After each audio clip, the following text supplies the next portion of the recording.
Okay, let's stretch the memory a bit.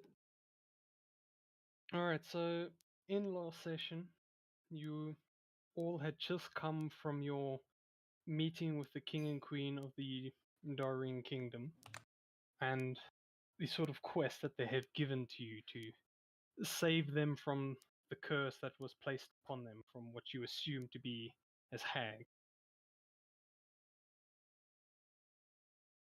With this newfound quest came the sort of quick arrival or quick departure, as the very next day you were all had your last meal in the Twins' Delight, saying goodbye to the friendly faces in the tavern, and heading for the ship, where you were introduced to the captain and the vice captain, who I will get the names now, Weller and Nokia. The first day of your sails were pretty smooth, sun, wind blowing, and it was generally a joyous trip for the first day. Well, for some of you. Second day, you were able to meet more of the crew, such as the cook, the man in the crow's nest, and others, who you found were slightly interesting characters, although a lot of them were just too focused on their jobs. On the morning of the third day is when you all started hearing small banging on the hulls. And almost instantly, the entire crew was called to arms. Sensing the impending danger, you all rushed forward to the top deck, where you noticed quite a few sea creatures breaking the surface of the water. And the last thing you heard before we ended the session were the merfolks are attacking. With that, shall we roll initiative? Indeed.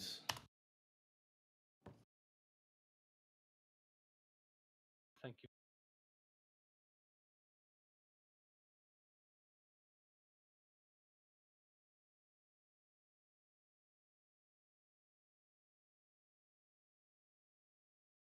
Where's my token? There it is. Yes. Do I also roll initiative?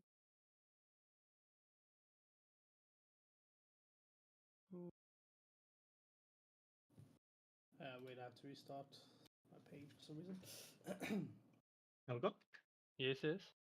I believe Jerry asked if he needs to roll initiatives as well. Yes, please. Your character is currently amongst the crew. Sorry, I do think my volume for you is a bit low. I think it might be his mic because I have him maxed out. I barely managed to hear him. Ah, shit. I can hear Jerry fine. Oh, Landus.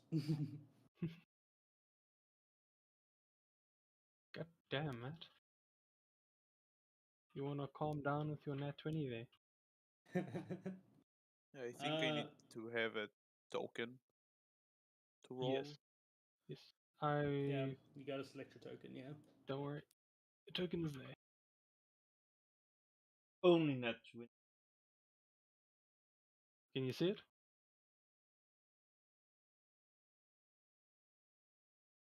Yeah, I just can't really select it or anything. You gotta give him permission to use the token and stuff. Ah, yes, because you didn't join when I sent it to you. Alright. I did join the campaign itself. Yeah. Although I still need to... Hold on. Edit.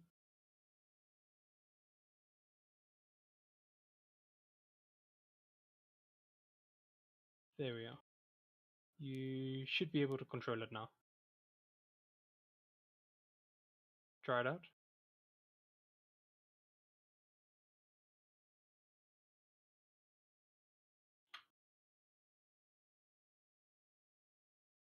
Yeah, I can move it, but I can really I still roll on the 80 beyond that it doesn't transfer. Oh, wait, to refresh. Hmm.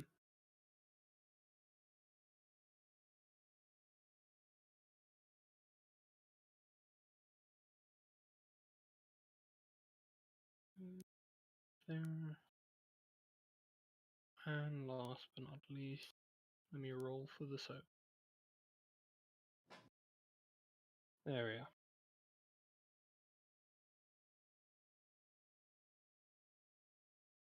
Oh, no, it worked.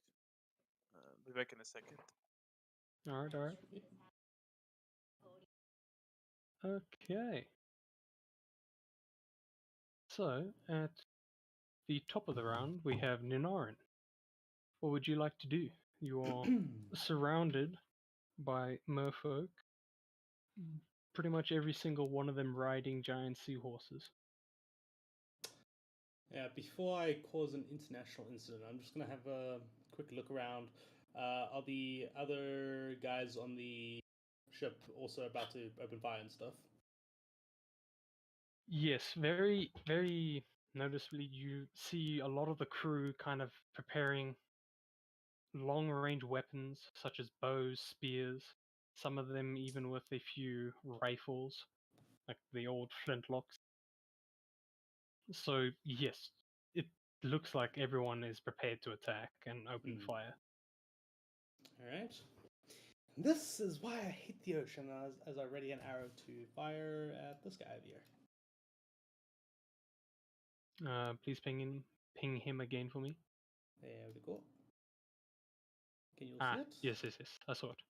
Alright, You cool. shooting at the guy or the seahorse? The guy on top of the seahorse. Cool. Bum, bum, bum, bum, bum, bum, bum, bum, 15 bum. hits. Go ahead, roll damage. Yeah, so 15 points of damage on that one. Oh, 25. I saw the 15. Whoops. Yeah. Well, we know that's not a particularly high AC. All right. Yeah, and also again, like midway through, the arrow gets enchanted with lightning from Scala for an extra d6. Cool. So another 3 points of lightning damage. Very nice. Very nice. So after this first initial shot, because you were the first to kind of take aim and let loose, your arrow pretty much sinks into this merfolk's chest as it kind of sends him off the horse a little bit. And after a few seconds, you see him rise back from the underneath the water surface. But he didn't like that shot at all. Yeah, as he's trying to ready himself, I send my second arrow right at his face. Go ahead. I got 2 attacks. Haha. Oh yeah, that Only definitely 8 points this time, but it's still damage. doesn't matter. As soon as his head breaks the water surface, you let loose of the arrow, and it just sticks him right between the eyes as his head kind of jerks back and falls back under the water. Well done. That's first blood is yours, sir. Ha ha ha. Neuron will then back up to everybody else, so he'll move up to here, and Scarlet will follow right behind him. And that will be my turn. Perfect. What is your dexterity?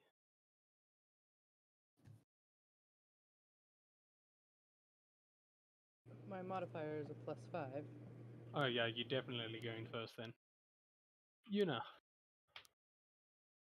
What would you like to do?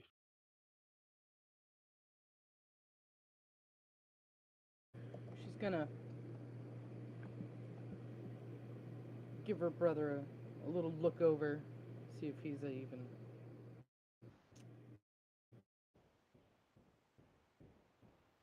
capable of fighting with his previous hiding in the cabin issue, but she is going to step around the Iron Defender and go right into battle mode. and fire her bow at Cool. this merfolk here. I see it.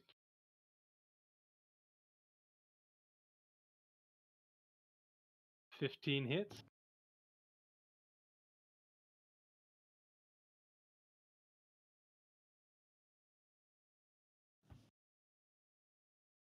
Ooh. Ignore the Whoa. sneak attack damage. I think it doesn't apply in this particular situation. Alright then, it's just the 7. Alright, very nice. Damage is damage. You first check in on your brother, making sure he is still stable on his legs. Let loose an arrow or a bolt from your crossbow. Similar thing to what happened with Nunarin, it's just this time the bolt kind of sticks into the merfolk's shoulder and it just pushes it back a little bit. But very quickly you see it just pull out the arrow and just drop it in the water. Is there anything else you would like? She's gonna move behind what I assume to be a cannon. Yes. Kind of blocked by the sail. Okay. And then she is going to bonus action hide behind said cannon. Alright, make me a stealth check, please.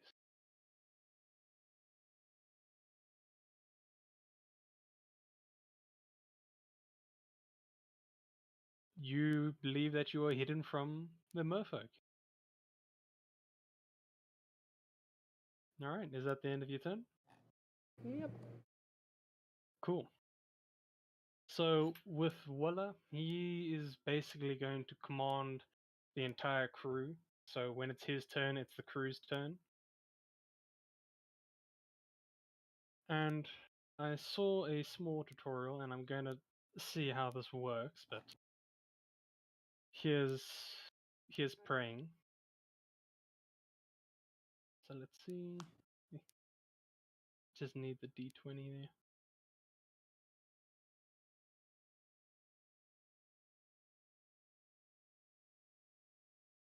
Oh shit, okay. Alright, this is interesting. So with the entire crew rushing to get ready for combat, you see Weller just kind of stand by the wheel, draw his sword, and just drop it down. As every single one of the crewmen kind of either throw their spears, let loose an arrow, or fire a rifle. Pretty much a barrage attack all at once happens, and pretty decent nearly every single, from what you guys can see, nearly every single merfolk and seahorse was hit. Damn. Effective crew. So what happens when you get a nat 20? Alright. So with that, it will be Yanni's turn. I did roll a 12. Just didn't add it to the turn order for some reason. Alright, don't worry, I'll add you then.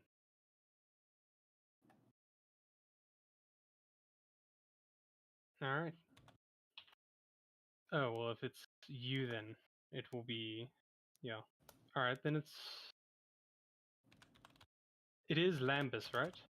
Yeah, That's how. it Alright, is. Lambus, what would you like to do? I have to make sure I know how to play cleric first. You play a paladin, it's fine. It's not it's not much more complicated. It's a lot more spells. This time you don't have to worry about whacking people. You just hit them with spells. Very true.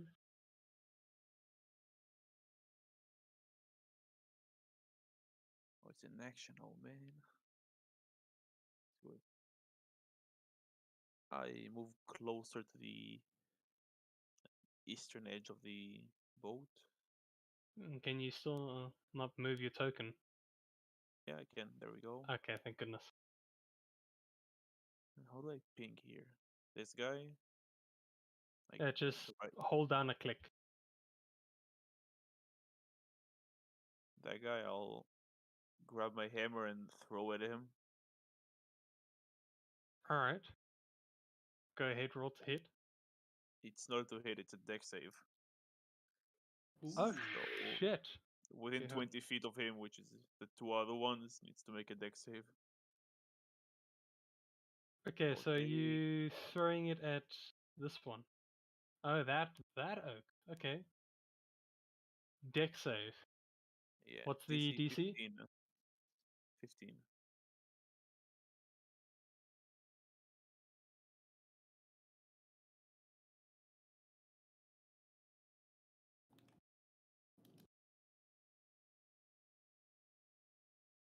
All right, let's see here. Lol. Oh my. All right. What spell is this? Not a spell, it's a weapon. Oh my. 21 fire damage on the fail. All right. What? Have a weapon that deals AoE damage? Once Yeah. a long rest. All right.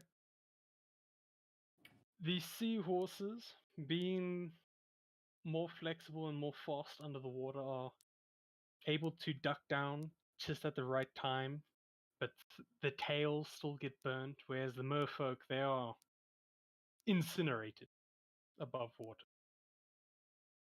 So God damn. all three of the bloody merfolk are gone.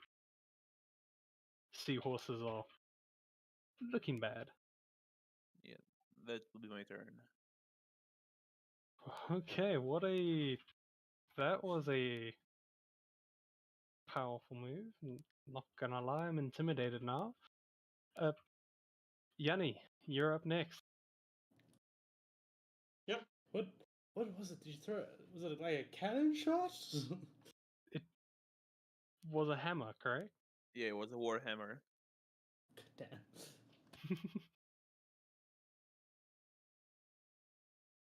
Yeah, and he's still kind of shaking and reeling from his seasickness. And just takes a step to the side, leans on Victoria. Oh, dearie, remind me not to have tabaxi before any other sea trips.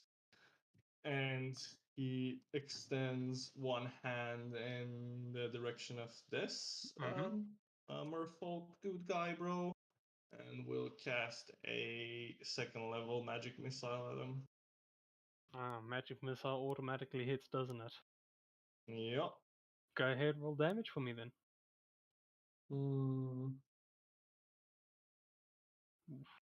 Okay. I think that's just a 1d4. Okay, I don't know how the fuck. Am I right? It's 3 use, missiles.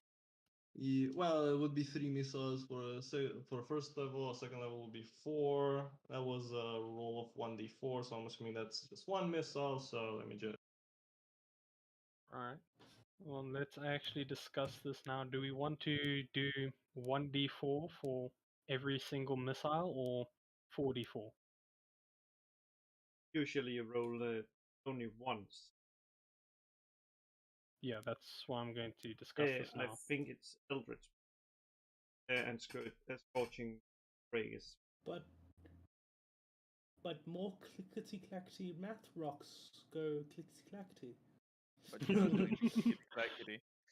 Fair point, fair point. Alright, well, for us, we'll say every single missile you roll a d4. Cool. Okay, so it would be a total of 17 force damage on the merfolk as he like extends out his hand, and out of the four fingers of his hand, there are these very long, thin strings that attach to like both the hands. And do they have like tails, these merfolk, or do they have like feet? They have tails. So it would be like the two hands, one on the head and one on the tail. And when he brings back his hand, all these strings just rip and send out a force vibration into the merfolk. Very nice, very nice. He's hurt badly, but he's still in the fight. Fair enough. And I guess the steel defender would move,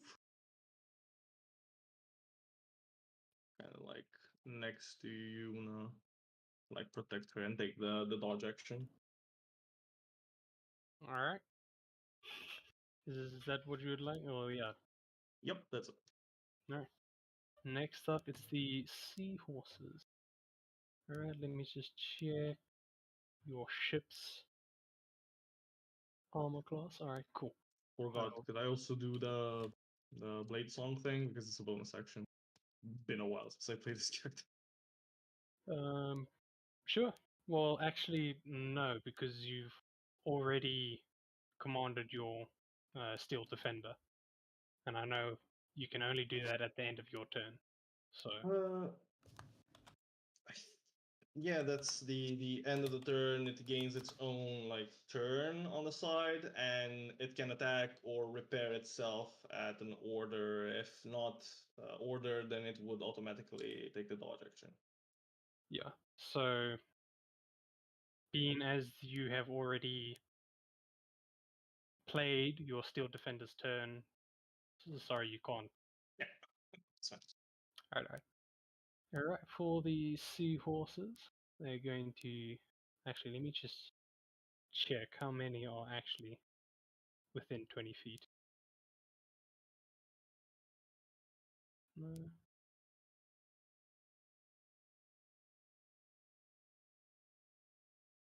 Alrighty then.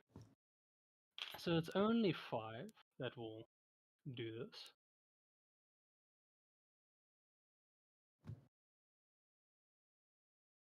Ooh, okay. Okay. Ship. Dex. Okay, wow, you're being. What you guys see is sort of seahorses at the very ends of the ship kind of just reel back, put their heads forward, and just charge straight into the hull of the ship. Almost like a bull against a wall. There's a much stronger vibration you feel go through the ship, but luckily the ship actually, its hull is strong enough to withstand the hits from these 4 or 5 seahorses. Alright then. Next up, all of these will move forward.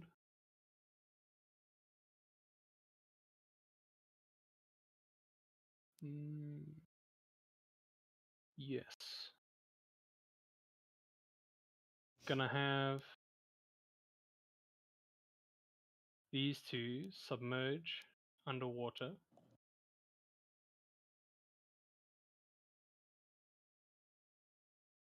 These oaks will move forward. And these 3 would submerge underwater. Who knew? Ho ho ho ho, be careful. And yeah. Alright. That will be the end of the seahorses. Cola, it is your turn. Are these 3 merfolk getting left behind over here? Hmm? On the left side? Nah, don't worry, they have a plan. Okay. It's a coordinated attack. Alright, Cola, your turn. I already has planned. First thing Oh. I'm gonna do is flex Giant's Might, grow big. Then I'm gonna shout in Primordial, "Foolish creatures, you dare attack the mighty, powerful Cola! Begone from my sight, destroyed by my students. Do not let Cola's mercy be unheard." And that I'm ending my. Basically, Alright, you trying to intimidate them? yes. By all means, roll for intimidation. Unfortunately, they can't understand you, so to them, you're just shouting gibberish. Wait, they don't speak a queen? Didn't you say primordial? Primordial, yes, but a queen is a under dialect of that. If you have Oh, it primordial, is. yeah, Okay. that is a cool thing. Alright, I learned something new. So go ahead, roll for intimidation.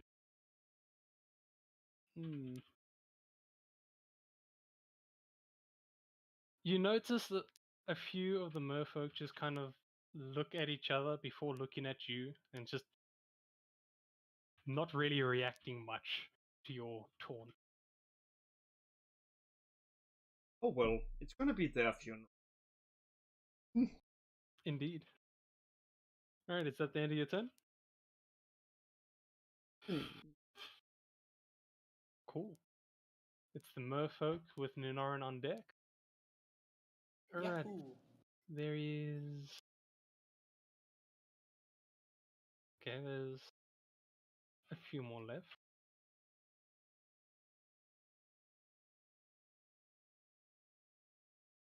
Yes.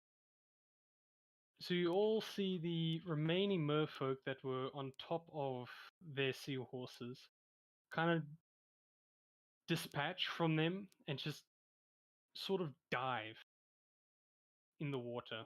Already you can actually see their shadows kind of moving in the water, and they're not that deep. Pretty soon you can start hearing like sort of scratches coming from the wood. I am actually going to. This is for all of them. Okay.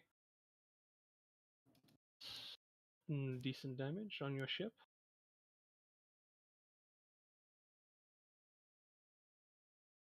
Other than the scratches, you guys aren't really sure what they're doing because the hull kind of bows in towards the water. So where they are is kind of out of sight. Alright.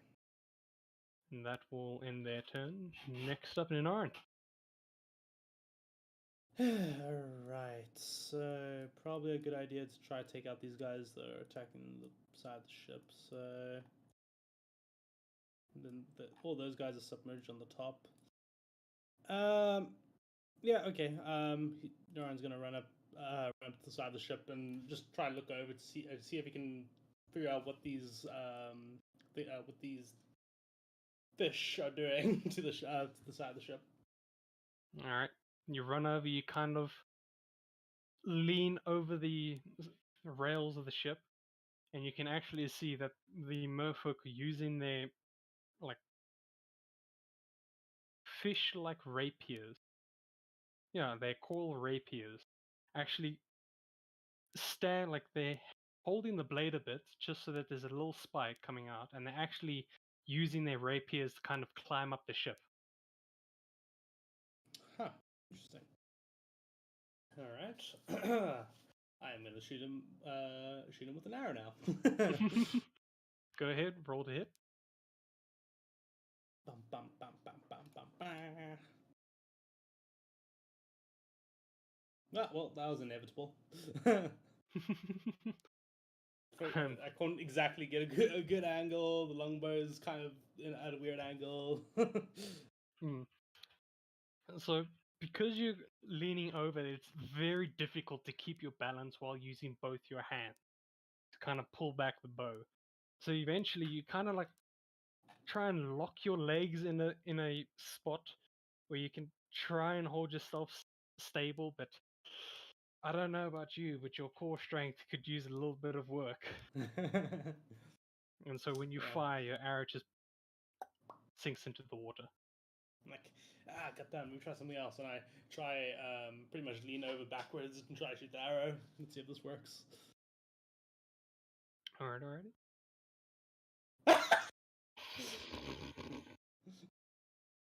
Clearly, it works very well.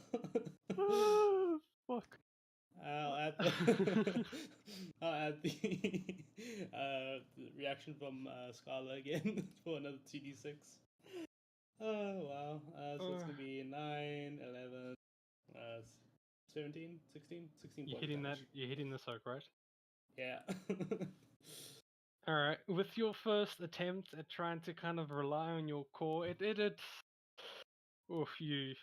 It's been a while since you had to use that thing, and so you just decide to kind of lean back fully, so your back is against the hull of the ship, and just very gracefully let go an arrow, which just kind of sticks through Merfolk's neck, kind of gurgles a little bit, just slowly letting go of the rapiers.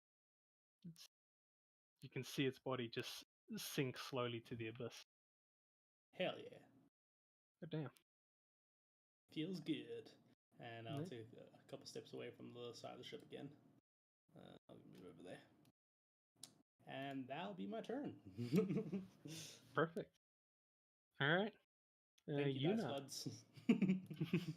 Yuna, it is your turn. Alright, she's gonna pop up from behind the cannon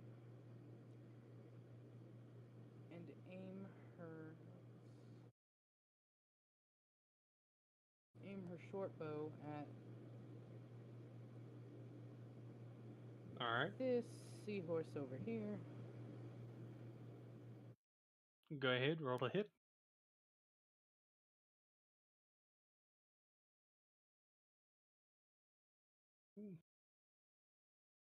Does a 17 hit? Yes, a 17 hits.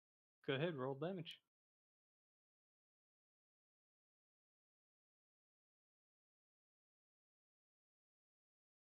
Ooh.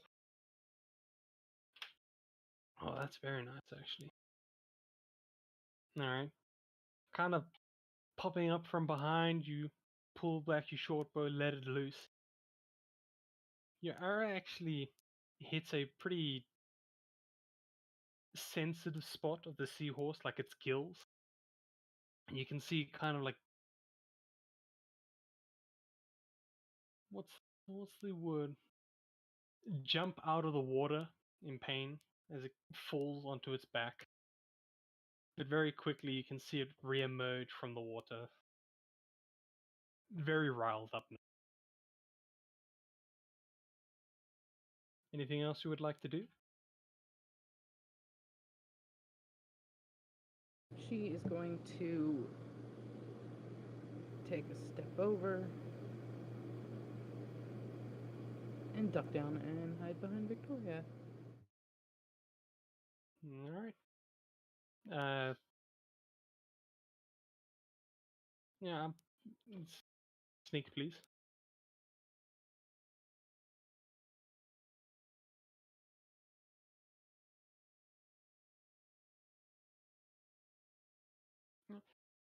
You get the sense that even though Victoria is large, she's not as large as a cannon, but you believe she's getting the job done. Alright. With that, we'll move on to the crew. Ooh, okay. Okay.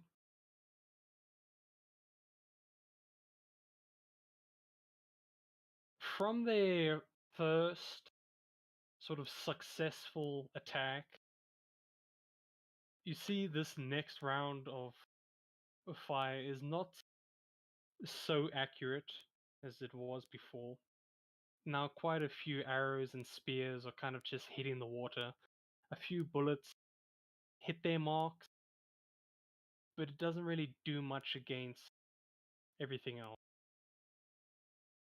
The nice thing is, you do see that one of the seahorses on this side actually kind of gets an arrow to the head and just sinks into the water. So they have a kill. Yay. Next up, it will be Lambus. Yep. It's an action. I'll recall my hammer to me. Yes, yes. And as a bonus action, I'll cast Spiritual Weapon right here below the mermaid man. the bottom right. All right. Assuming you're gonna make a hit with this weapon. Yeah, I don't really have a token to place it though. Don't worry, I'll get it. I'll use a random token for now. What does a spiritual weapon look like? A hammer. You see that coming, did you? No. 26 to hit for 8 damage. You know, I'm gonna use a child. Hitting with a What the child. Yeah, below him. All right. 26 does hit with 8 points of damage. Yeah, I did place him here, just in case. So I have more range. Which side? Like below him. Okay. Oy. Something's happening. Oh, there it is. All right. You kind of wave your hand a small bit as a very large blue spectral hammer appears and just swings violently at the merfolk. It knocks him off, and you see him kind of fall into the water, but a few seconds later, you can see the merfolk kind of swim back up and just jump out of the water like a shark would, just grab back onto its rapiers, climbing a little bit more. I will stay here and end my turn. Cool. My roll 20 is doing something. Okay. Oh. Next up, we have Yanni. What would you like to do? As the seahorses are gaining distance and getting closer to our ship, Yanni will like straighten his back and his joints are going to pop open, and the familiar like music box type of song begins to play, but with a little bit of a sea shanty twist to it. Uh, as he activates his blade song, and he will dash, jump, and waltz over the deck of the ship onto the cannon, and then right on the edge where it meets the railing with a full 45 feet. And then at the end of his dance, he's going to chuck Alex together with the spear at this seahorse. All right, go ahead, roll to hit.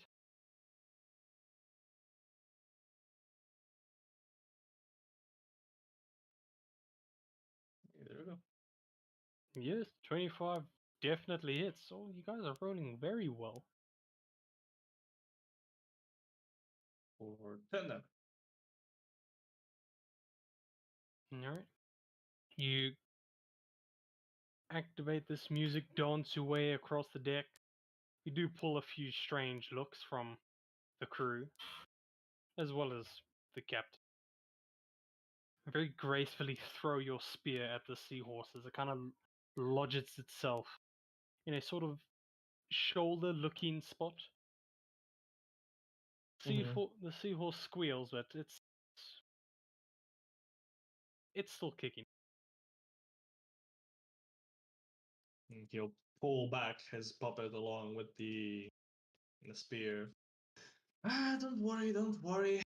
Get him next time and we'll have some seafood. And that's it. All right. Next up, it's the seahorses. I have no idea what's happening to my roll 20. It's very laggy. I'm hating it. So I'm going to try something.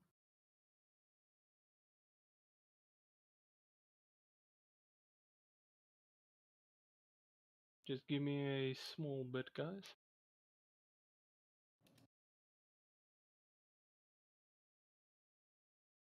Ah, much better. Alright.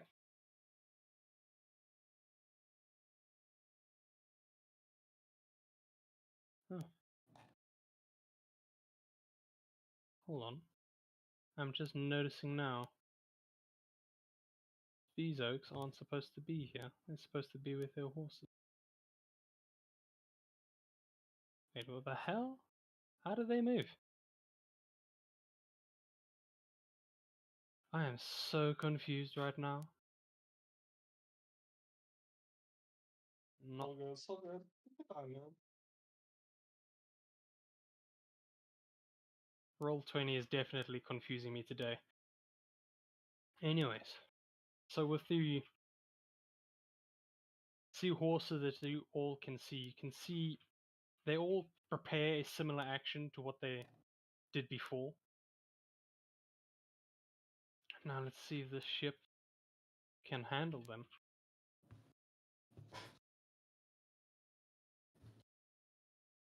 There we are, perfect.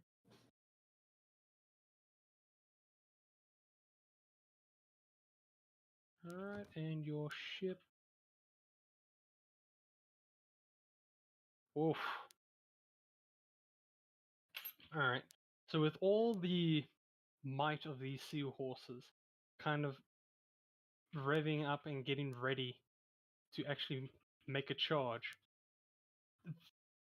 almost simultaneously, they all dash towards the ship, each of them hitting the hull, and you actually feel the ship shake with their power.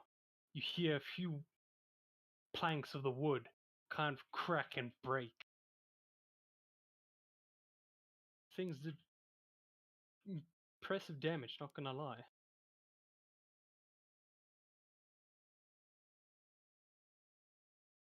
And with that, yes. Then the two that dove down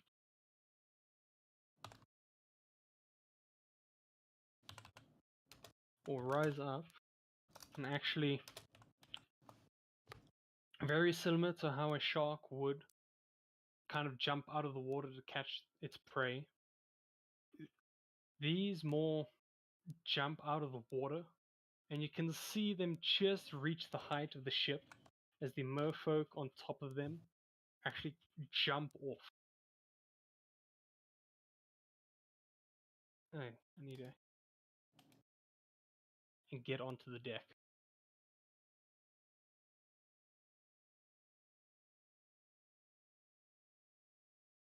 And then, hold on.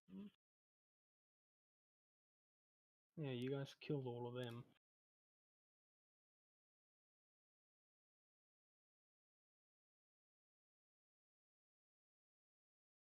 And these three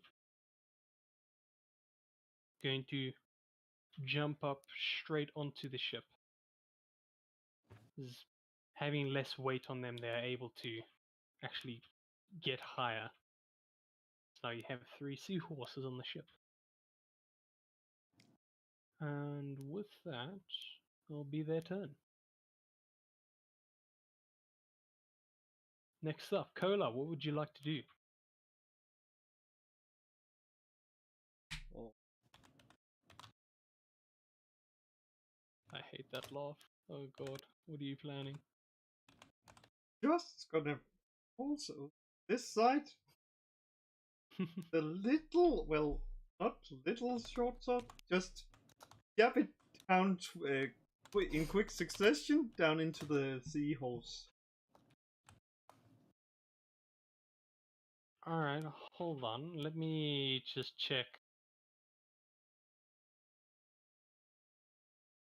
How far are you able to reach in your gigantic form? Let's see, 5 feet. 5 feet.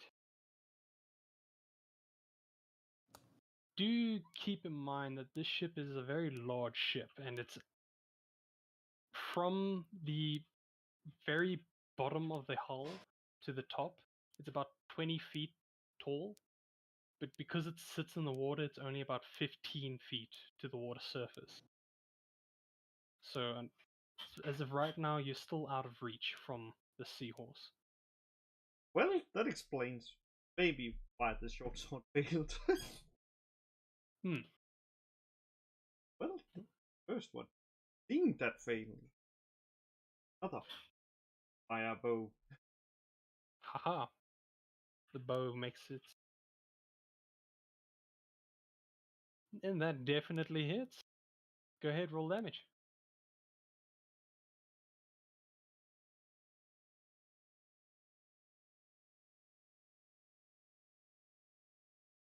Oof.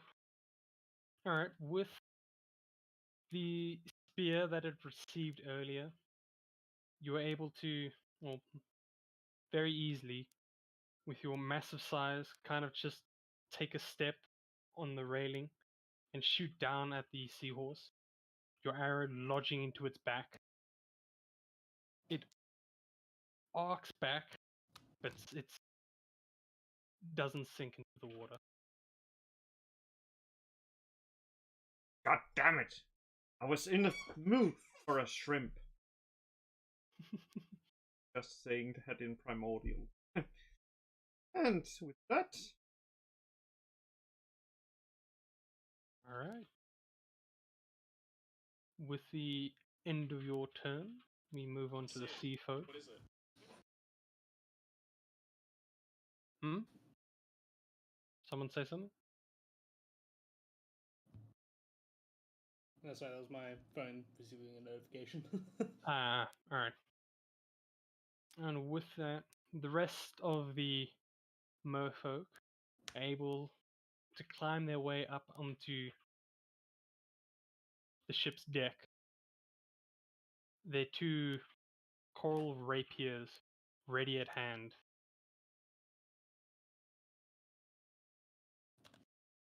And they all, let me actually see, move to attack the closest crewmen they can see.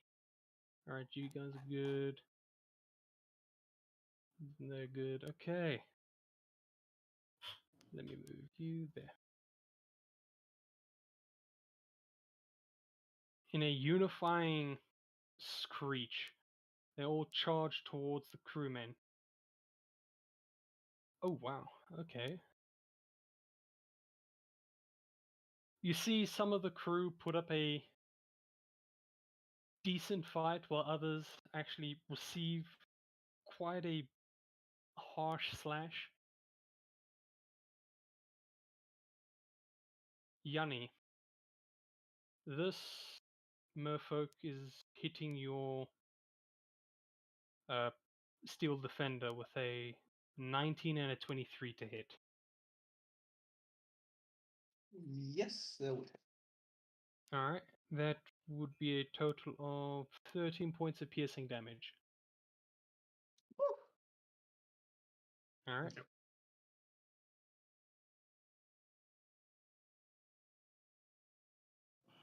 Let me just calculate the casualties here. Alright, so this oak is gone. Sad. This oak is gone. And yeah, sadly, this oak is also gone. Alright. So with their attack, you lost 3 crewmen. And that will be the end of their turn. Ninarin, it is you. Tis me. Let's see. Let me just check one thing. Okay. Niraran is gonna try to take out these 3. Well, focus attention on these 3 giant seahorses right over here. So he's gonna move a bit closer and he's gonna take a shot against the one furthest away over here. So hold on real quick. problem. Reaping it for this one. Okay, cool. Yeah, this one over here. Yeah, go ahead.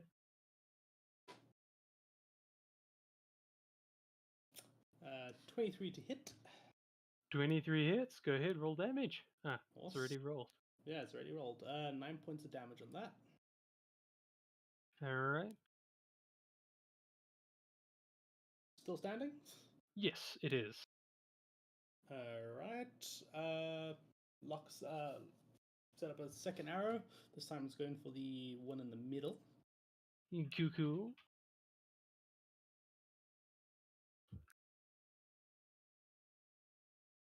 Sweet. That's a 25 to hit, 12 points of damage. Oh, this one. As you pull back, you let loose, and you can see your arrow kind of hit its eyeball and just travel through its head out the other side. You can see the Hell seahorse just fall down onto the deck. It is gone. Horses back on the menu. Right. There's one down. That's all I can really do this turn. Let me just quickly check You something. do still have Scarlet. Yeah. Yeah, bonus action, I'm going to order Scarlet to attack the closest one. So Scarlet Alright. will run up 20 feet and will attack. Yum. Where is his stat block? There it is. Actually, wait, let me just die here. So yeah, he's going to go for a bite attack. Oh, he hit! Oh. Surprised. Oh, okay. He never hits anything. Alright. Just want to check one thing. Okay, cool. Yeah, he's gonna roll damage, a d6. So that's gonna be a good old 6 points of damage. Ooh, that's pretty good. And that'll be my turn. Yeah. I'll move a bit over here. Alright. Scarlet runs up and actually kind of flaps her wings once to kind of get a boost jump as she latches on to the seahorse's neck. It squeals and thrashes around, but Scarlet's not letting go. It is looking bad. I feel like Scarlet is just trying to turn into that dog from what is the movie called? Sinbad. Yeah, that's it. Ah, yeah. Alright. Next up, Yuna, what would you like to do? Well, Una seeing this one merfolk getting up close, Una is going to take a quick step back, and she is going to level another arrow and fire. Hmm.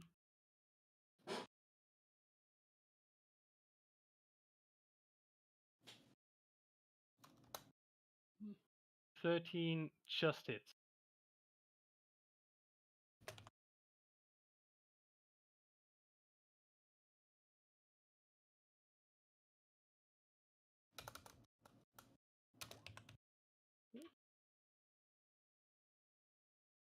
Alright. That's 19 damage to that one. Yeah, that's pretty good as you hastily step back away from Victoria, kind of let loose an arrow. Your arrow kind of lodges straight through this merfolk's chest as they fall back into the water, never to be seen again. Alright. Anything else you would like to do?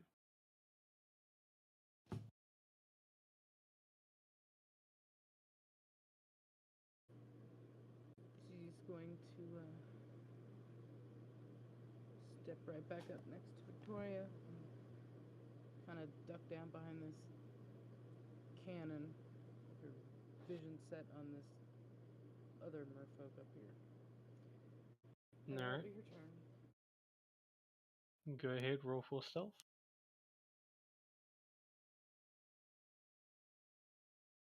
Yeah. From what you can see, this merfolk's attention is more focused on this side of the ship. So you are able to dodge out of sight pretty quickly.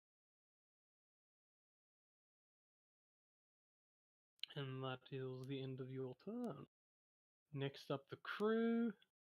Let's see how they do. Oof. Oof, oof, oof, oof, oof, oof, oof, oof. Alright. With the sudden attack from the merfolk actually getting onto the deck and being able to cut down as well as wound a few other crewmen. The sort of panic slowly seeps in as Waller tries his best to command his crew. And let's see. Nokia, actually, let me actually see how far she can get. Oh, yes, perfect. Nokia, sensing the sort of danger and panic, rushes up, aiding her crew.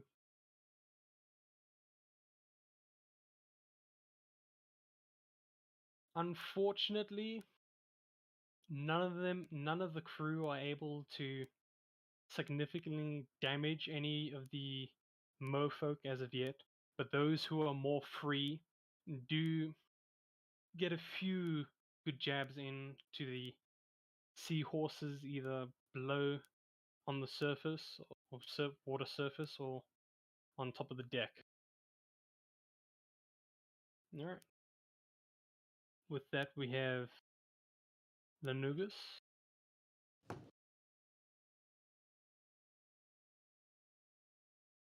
Yeah, so I'll move my spiritual weapon one upwards All right. and attack. Go ahead, roll the hit. 21 for 11 damage. That's pretty good.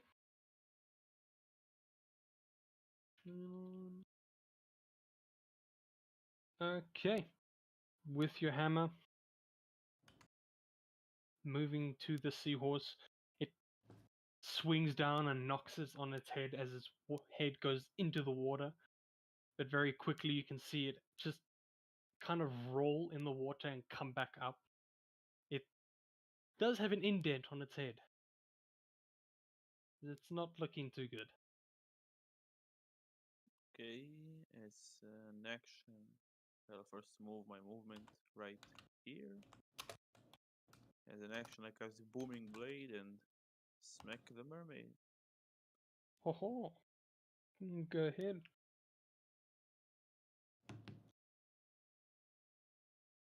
See if I hit first.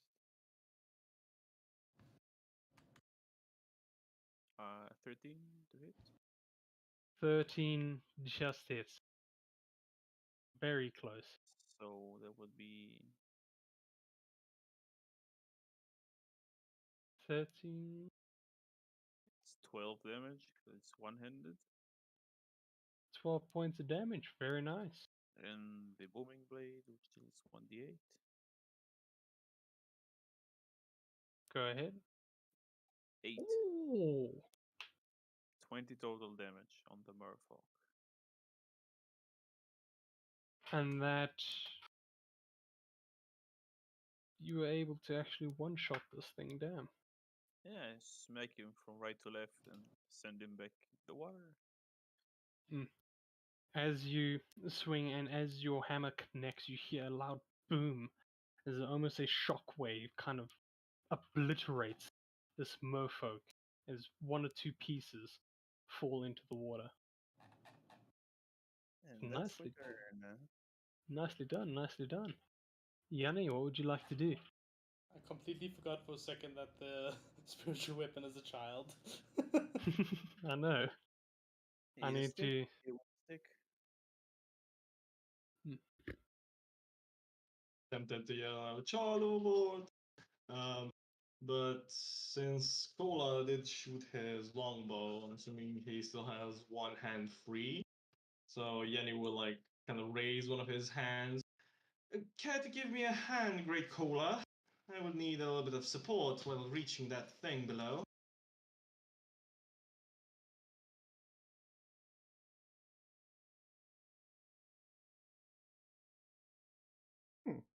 Sure. Have a hand. As he grabs the hand, the like forearm remains attached to like Kola, but the body itself kind of like spins and twists around this pivotal point, which is the hand, as the joint is not locked in place, and he comes swinging down with a booming blade with Alex. So let's have it one-handed this time around. Does it hit? It most certainly does not. Well, worth a shot.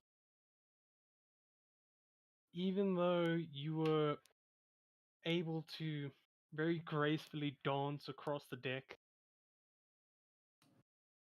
you ask Kola for help as he gives you his hand. You kind of sort of run across the side of the deck until you realize that you're sick as hell, and so you miss a foot and kind of just fall, and luckily Kola was able to keep you up. Sadly, you miss. Too soon. Too soon. You Mike. And he'll begin to run up to assist. So you want 5, 10. Would get to here, kind of. Cool. And with his bonus action, he'll just yell out over the chaos of the deck. Victoria, give them a performance worthy of a home! And Victoria will immediately dash towards this merfolk and try to punt him. Go ahead, roll the hit. That hits. 14 hits, yes. 7 force damage. Very nice, very nice. Hearing your inspiring words, Victoria rushes up to the nearest mofolk and kind of just sockers the thing across its chin.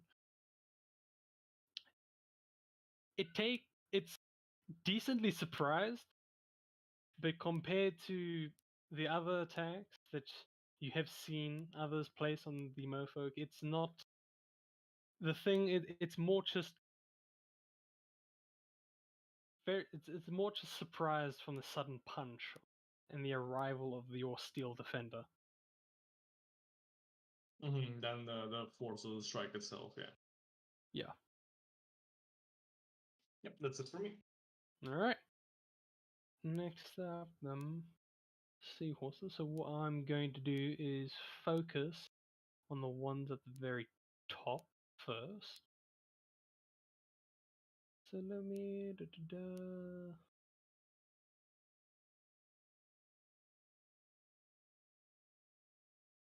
Okay, with the shot that you did, Nanarin, to the seahorse at the very back, you can see it's a little disorientated as it's more focused on the pain. It goes to ram the sailor, but luckily enough, he's on his feet, he's aware, and he dodges out of the way as this thing moves forward just a little bit. Hell yeah. This one will also try and ram your Scala. Or no, Scala's biting its neck. Ooh. That's a very small form of a grapple, isn't it? Well, I mean, you can just, try knock the shit out of them. Alright, well, yeah. Seahorse is gonna try and knock the shit out of Scala. It rolled a 5 to hit. Yeah, that's a miss. Scarlet's probably on its back right now, busy biting at it. Of course. Rawr, And rawr, rawr, rawr. now for the rest. Yes, I know what I want to do. So for a brief moment, you see. Hold on. I don't want. I just want. Perfect. For a brief moment, you see these three that I've moved just now disappear under the water as very quickly they too kind of jump up over. And as soon as they get onto the deck, all three of them make a. Actually, can this one? Let me see. Yes, it can. Let's go. All three of them start attacking the crew along the merfolk. Right. 1, 2, 3.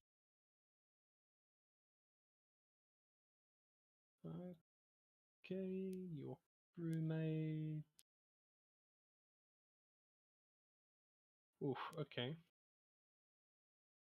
So, with this seahorse at the very top, you see it kind of rear back like it would in the water and actually surprisingly moves pretty quickly on the deck.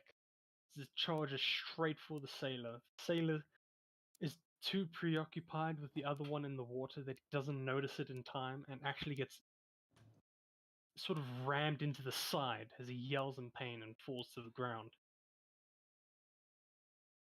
As for these ones, surprisingly, all three of them actually were able to hit your sailors, but none of them did significant damage. So it's more of breaking a few bones here and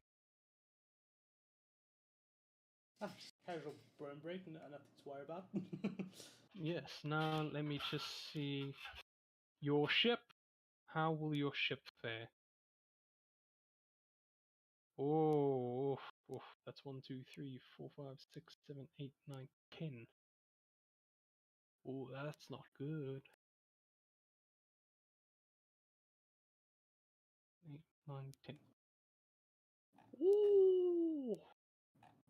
Again, from the water, you can see the seahorse preparing for another sort of ramming into the ship, and this time it actually feels much more powerful as the ship actually rocks a little bit from side to side. You hear more wood cracking and bending against their power. These things roll bloody good. Hell. Yeah. That's not good. Your ship is taking a beating. I'll say that now.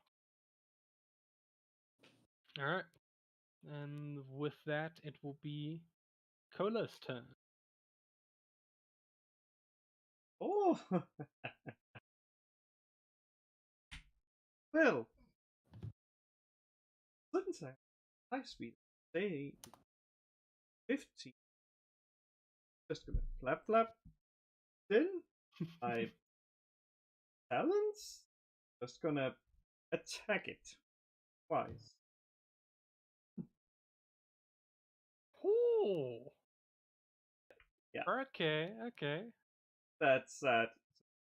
It's. I don't. Why? Well, I don't think it will be affected since it is not a road. The only thing that would be affected would be the Yeah, the one light. damage. Oh, then the giant. Yeah. That would be 8 damage. That's only 1, and then I don't think that hit. Didn't you roll another Sadly, that D6? does not hit. Oh, you can. Go on. Okay. Isn't that only for damage? I'm pretty sure that's only for damage. I'm pretty sure I can roll another D6 with Giant Smite. Because you critical hit it with it. Yeah. Well, see, I told you it was a. Then. Alright. And then, because I don't want to fall, I again, and that would be the range. What was the total damage again? It is 8 damage. Well, your +3 to your hit does make it so that it hits. Oh no, it's not to hit the. It is damage. There's no Okay. plus to hit. Alright. So 8 points of damage, yes. In that case, even though you did an impressive amount of damage for an unarmed strike against this thing, it is still kicking and will take its opportunity attack against you. 21 to hit. It's Alright. As you are trying to flap back, your massive body makes it a little bit more difficult than what you're used to, and this thing is able to actually kind of knock your leg with its head. It does 5 points of bludgeoning damage.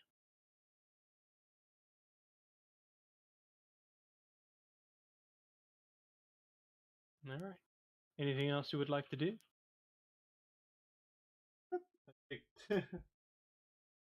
nothing I can use my bonus action. Alright then. Next up, we have the Merfolk. See, the one that I rolled for is dead, but Let's so say, don't worry, it is the Merfolk now. Let's see, there's 1, 2, 3, 4 remain. Alright.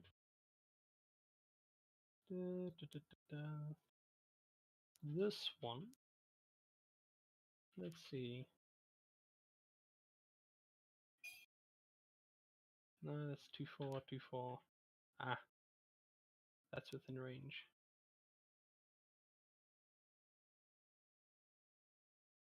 You know what? Actually, seeing you doing quite a bit to the seahorses, this sea folk thinks it is the better option to go for you, and thus it will make a dash towards you. oh, he can try. Oh, though he did. So, alright, and then sadly that only gives him one attack, I believe, instead of 2. Yes. He is going to try and inject a toxin in you. Oh lord. Nah, I need. Is this? Deck save? It is the poison. I first need to see if he actually hits. Said he dashed, didn't he? So he used his action to dash to me, didn't he?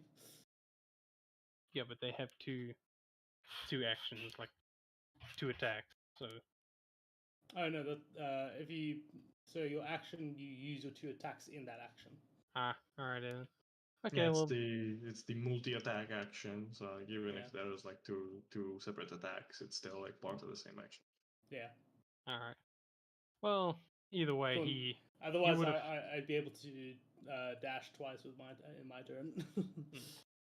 Unless there's something in the stat block that allows him to attack after dashing. But Nah, sadly there isn't. I just checked. yeah. Okay, cool. Well, either way, he would have failed because that was a 6 to hit. So, yeah. As for the other oaks, let me have a look here.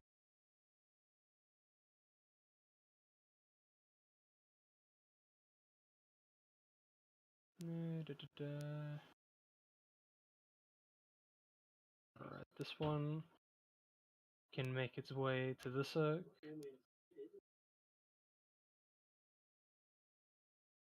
Alright, let's see. 1, 2, 3. Oh wow, that was shit.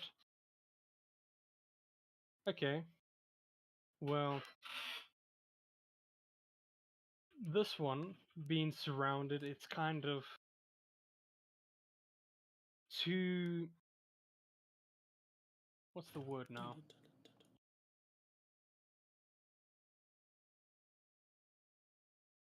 Too engaged almost. He doesn't really know who to hit, and so he just swings twice randomly and actually misses completely for both times. As for this one, he kind of rushes towards the sailor over here.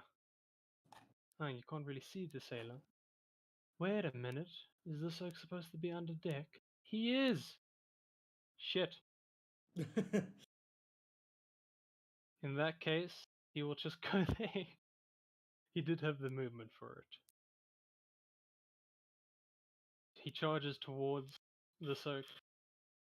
Kind of lunges forward, but being an Ori Cochrane, he just flaps his wings up and flies, dodging the attack. Unfortunately for the sailor, seeing this massive seahorse just kind of jump onto the deck and hit the side, the merfolk takes this opportunity to kind of stick them in the lungs, and you see the sailor fall to their knees and go limp onto the deck. No, not the bird. Oh no, don't worry, the bird lived. It's just hold on, let me bring it back so you can see. This Oh, oak. okay. The bird's fine. He's Oh, perfectly fine. I was looking at a different encounter. Whoops. Alrighty then. And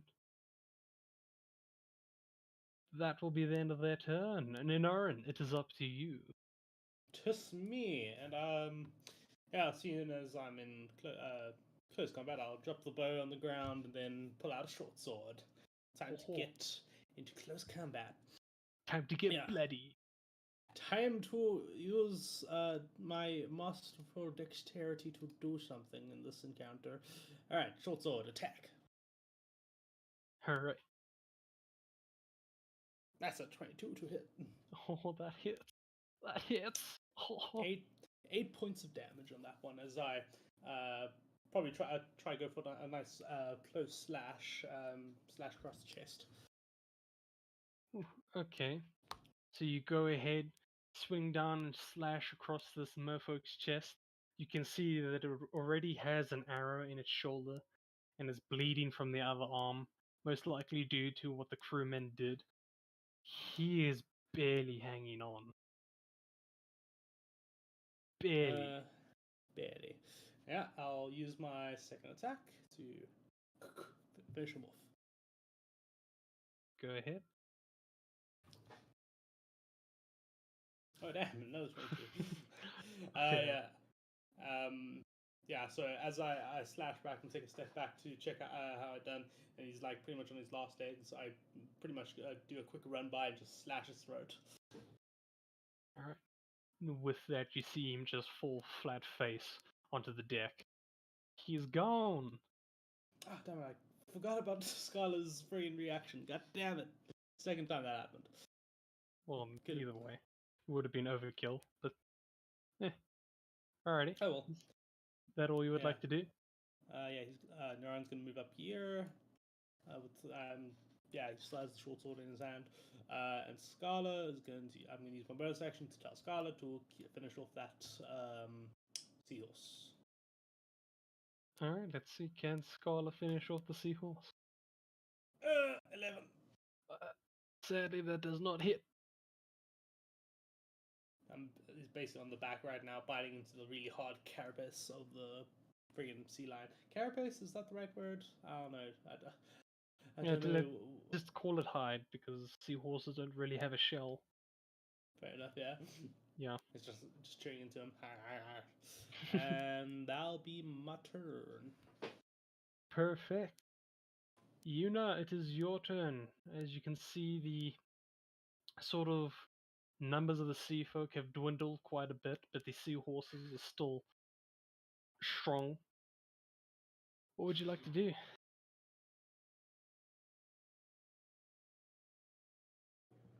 It's going to pop up from her spot and swing around to aim at the Alrighty. merfolk that was all up in the bird boy's face. And she's gonna fire. Alrighty. Go ahead.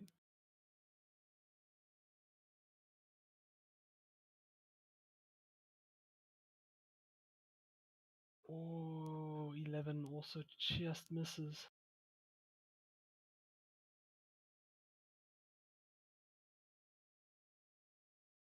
Oof. You pull back your bow, let loose. The merfolk turns around just in time to notice your arrow. Oh no, wait, you were hiding, weren't you? Oh, you can I roll should've with rolled that, I advantage. think. Yeah. I Okay. forgot. It's been a We- while. We need to remember this, okay? I need to remember that. Let's go ahead and roll again. Alright, Ethan. Roll for damage.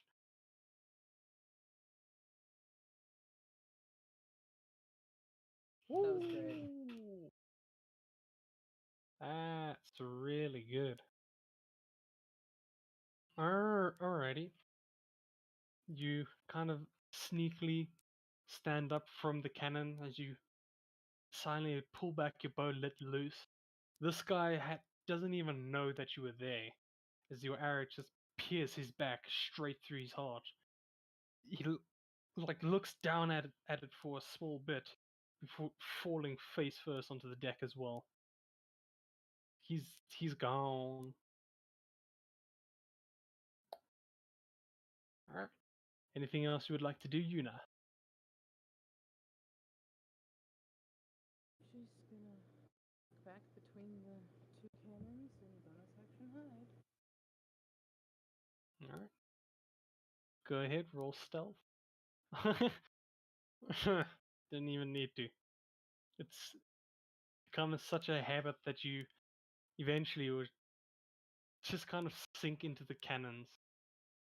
You find a small sort of nest of rope that just kind of helps obscure your body quite a bit.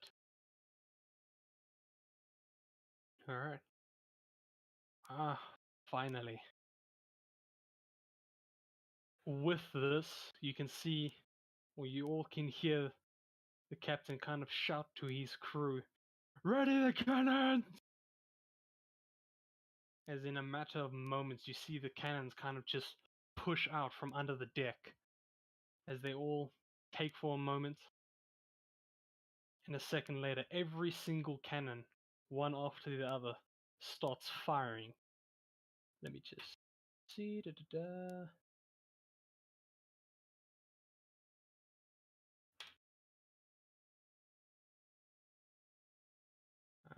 I know I wrote it down here in my notes somewhere how much damage they do. Ah, yes, here it is. Alright. Let's roll to see if the cannons hit. Oh, yes, the cannons, all of them hit. So, as all of these cannons fire, it's from the lower deck, and you can just hear sort of ripping and squishing sound as a few balls actually hit the seahorses from below. And when they hit you, you can't just see red mist, followed by the smoke from the cannons just come up over the deck. As, let's see here, these two are gone, sadly. This one is just out of the cannons. This one is gone. And so is this one. Alrighty. Now for the crew. The ones that are still on top. Ooh, very nice. They're actually doing a little bit more work this time. As the crew, hearing the roar of the cannons, kind of get motivated. And they all strike their respective enemies or opponents. The two at the top here are able to actually kind of pull out two spears and stab this seahorse. It's not seahorse is looking bad, but it's not dead.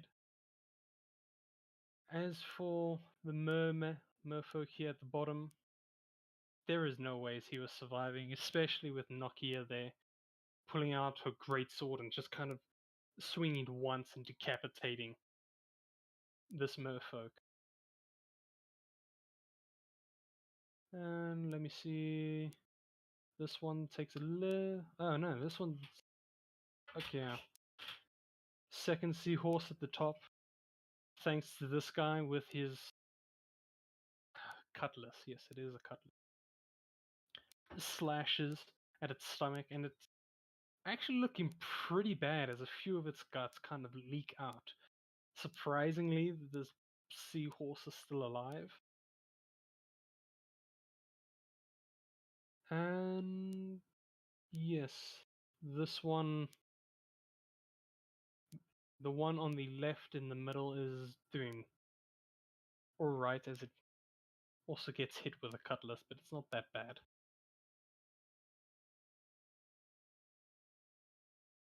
Yes.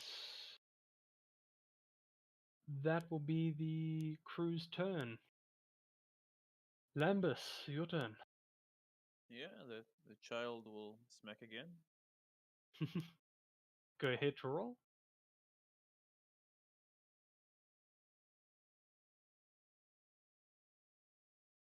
16 to hit for 6 damage.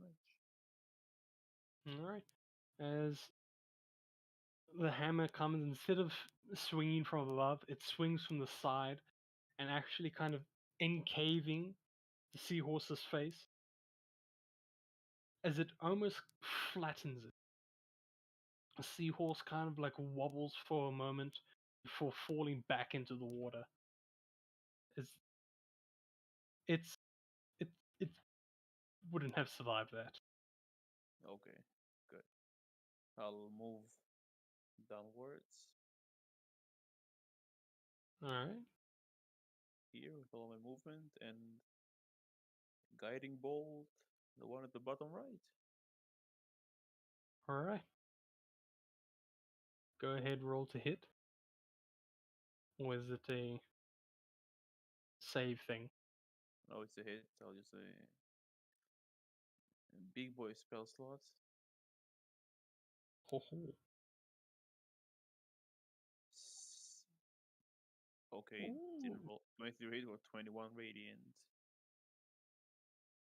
23 definitely hits, and with that bolt, it hits the head, the side of the head of this seahorse,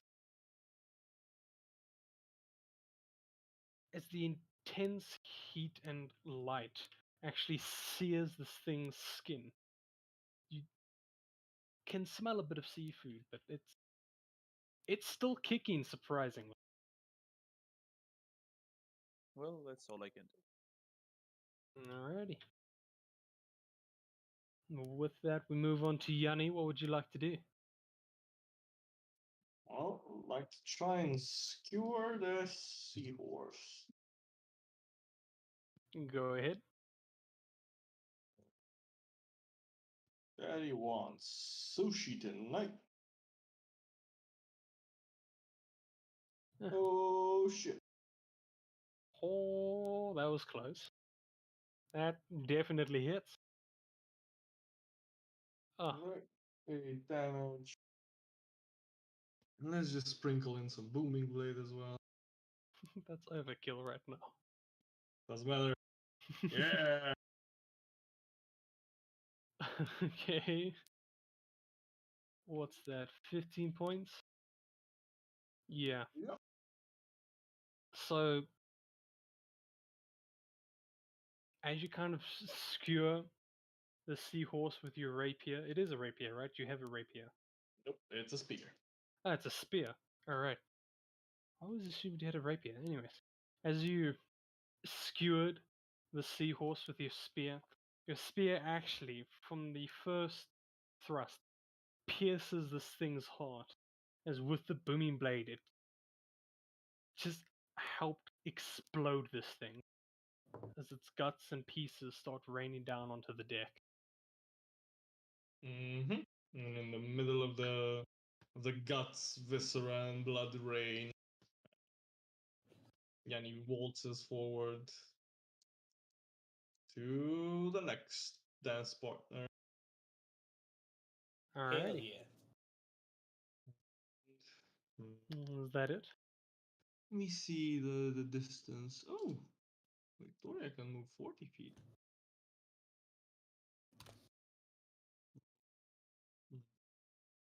Yeah.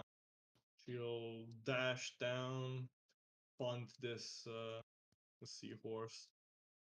It's like embedding its steel wing onto the side of the ship and then swinging at this the seahorse. Alright, I'll allow it. Go ahead. Ooh, very nice. Pretty good damage. Yes, very decent. As Victoria uses her wings to keep her safe on the ship, she goes ahead, whacks this thing on the side. The force actually pushes the seahorse in the water. Pretty decent hit from her. However, this thing is much better than most of its comrades. Mhm. Alrighty. Finish this here. Yep, that's it. Alright. With that, we move on to the seahorses. Now, as for the seahorses at the bottom, with the loud banging of the cannon and sort of the evisceration there, sort of kin, they're more frightened than anything. And as an animal would with extremely loud sound,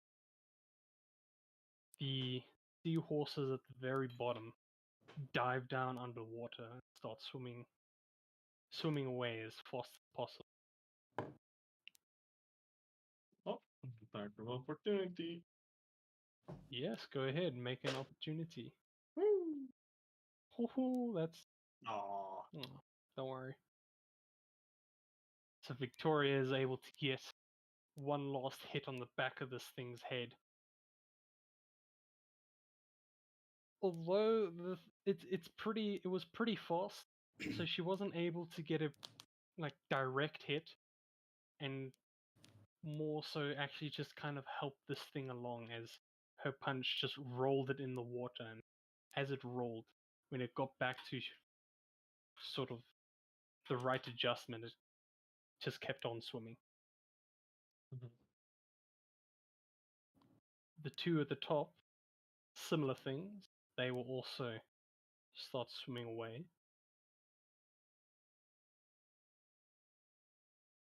As for the ones on the ship, they are much more preoccupied with the crew as well as you guys. So the cannon fire did startle them, but it's more so the shouting of the crew that kind of drained out the noise. And so they're able to stay more calm than the ones in the water. And they will all make their respective attack. Hold on, let me just see here. Yes. This one.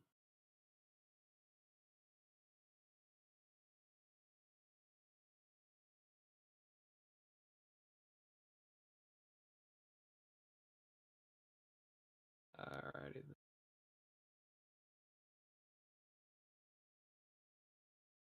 Yeah, this one is going to move up to the side. Alright, let's see how they do. Oh wow, that was shit. That was really shit. It's a The shit. the startling of the cannon fire did have more of an effect than what you would assume, and thus they were very disoriented and tried to actually ram into the sailors, but they were more prepared this time and dodged out of the way. Not a single one of them hit.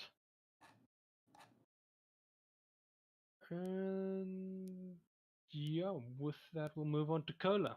Your turn. A lot left. So.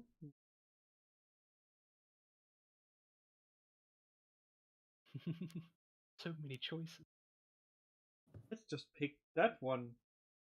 Paste arrows. Alrighty, go to roll a hit.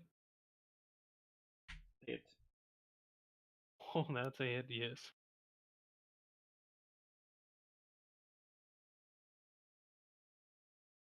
14 points of damage, very good. You let loose your arrow, kind of pierces the seahorse in the stomach, as it just had stood up from trying to ram the nearest sailor. It squeals in pain as this arrow just embeds itself. It is squealing more than dying. Better put it down before it's spoiled. Mm. Alright, anything else you would like to do?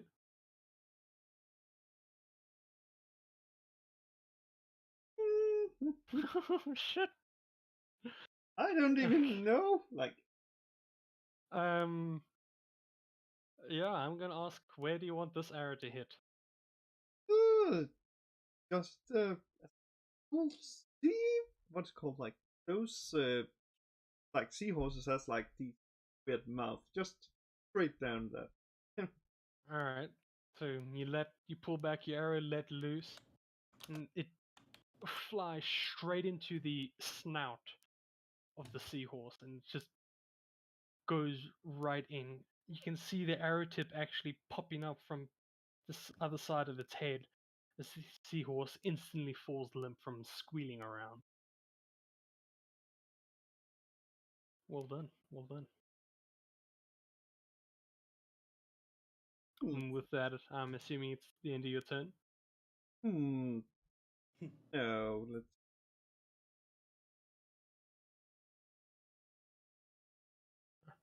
Just Must- make our way towards the next one.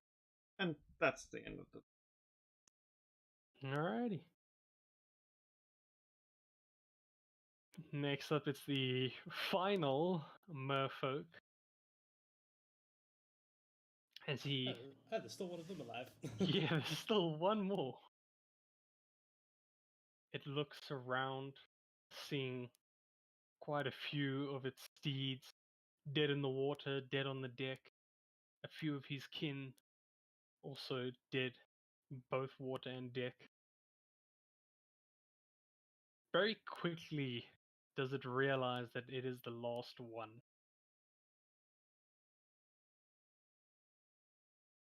And thus, it will actually turn around and jump into the water.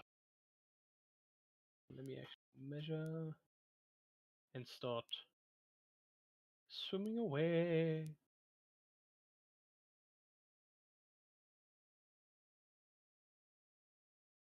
As fast as it can. And with that, we move on to Nanarin. Okay.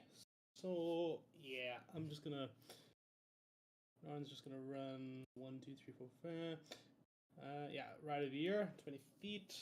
Gonna try slash him as he's running. Alright. You can roll for opportunity or with advantage because you are Indeed. flanking the thing. Indeed, I am. That was your plan this whole time. Ooh, it scared me with those rolls a little bit. It's only going to be a small 6, but because it's right there, we're just finishing the enemies off. I will use. Nah, don't worry, I'm not going to use anything. So Alright. just good old 6 points of damage. Well, the 6 points of damage were all that you needed because this thing was looking horrible. Hell yeah. I will ask, how would you like to destroy this thing? So pretty much stabs it through like the neck region and takes the dagger and just runs with it and just slices through as he's running to the next enemy over here. Alright. You do that So- and the thing falls down to the ground. Yeah, let me just see if I can actually make it.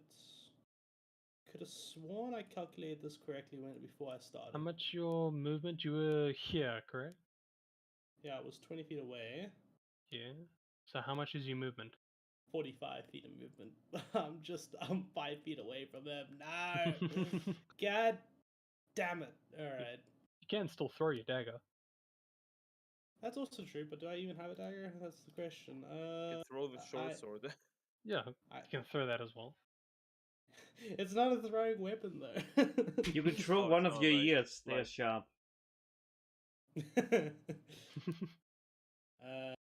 Shit. Well, I swear I was close enough. I think if I moved over here and then went like that, yeah, I should have moved like that. Oh well. Ah, I'll start making my way over here. I'll hop over there. 25, 45 feet. Yeah, as I give a small nod to Yanni as I pass. Gives a nod back. alright. Bonus action, however, can my mount actually? Sorry, not my mount. Can Scarlet actually reach anything? No, he cannot, unfortunately. Well I thought then, Scarlet was a she. Yeah. you know what? I don't really know what he is. He or she is. He has he has they them pronouns. Alright then.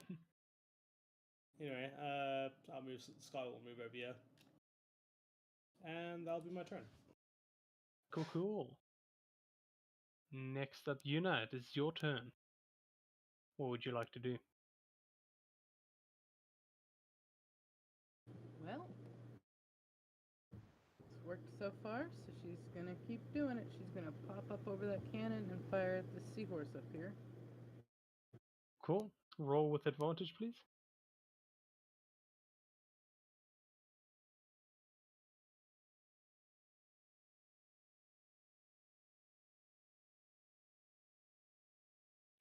That hits definitely.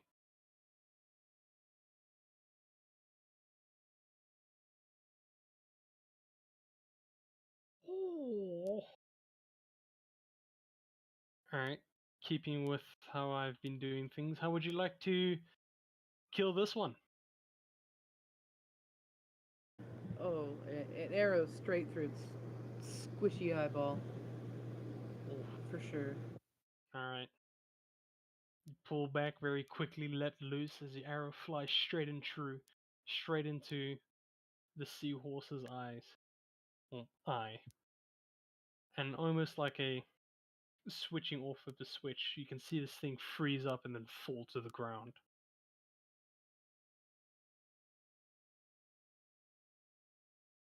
Anything else you would like to do? I mean, there is two enemies left.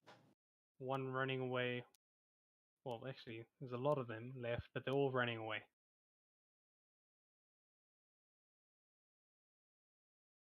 I'm gonna move.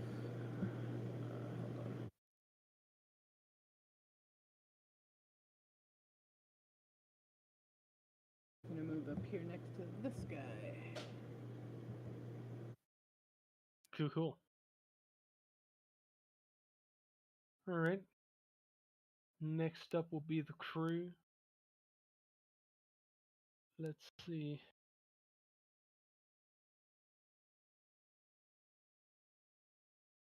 Yes, the crew. Yeah.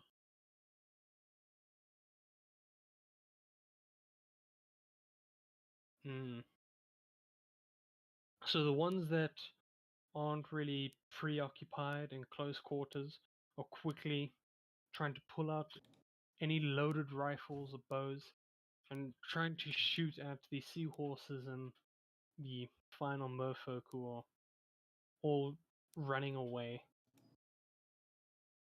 Sadly, the speed of these beasts are too quick for the sailors to actually make a direct hit. Is pretty much all they really do is graze them and not do any damage to any of the beasts. As for the one up top, let me actually just... Oh yes. So with the seahorse up top, these two sailors working pretty nicely together as a team. As they again use the spears, kind of keep it at distance at bay. And this seahorse is actually looking pretty bad. It's still kicking, but looking bad.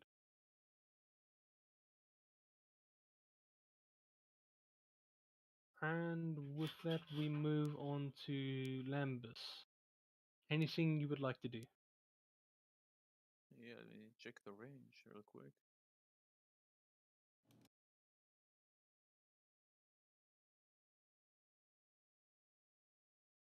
Yeah, I'm out of range. So I'll toll the dead, the one at the bottom right that's running away. Alright. Needs to make a wisdom save. Wisdom, so let's see. What's your DC? 15. It fails.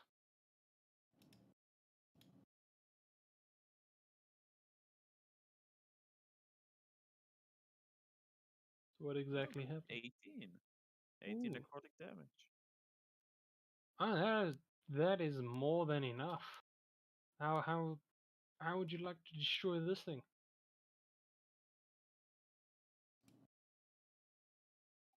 Totally just like a bell appears. I don't know, seahorse culture or anything, right? Just hears the bell and passes.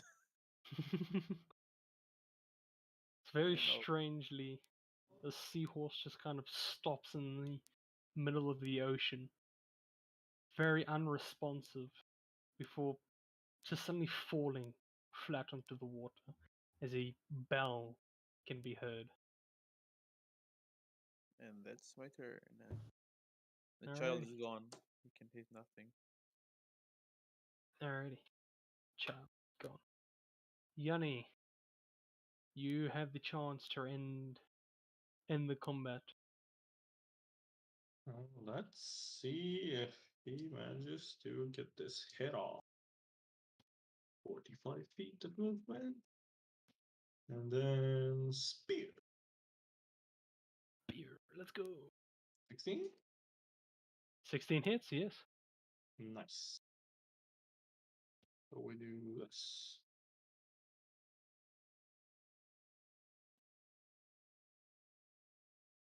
Mm.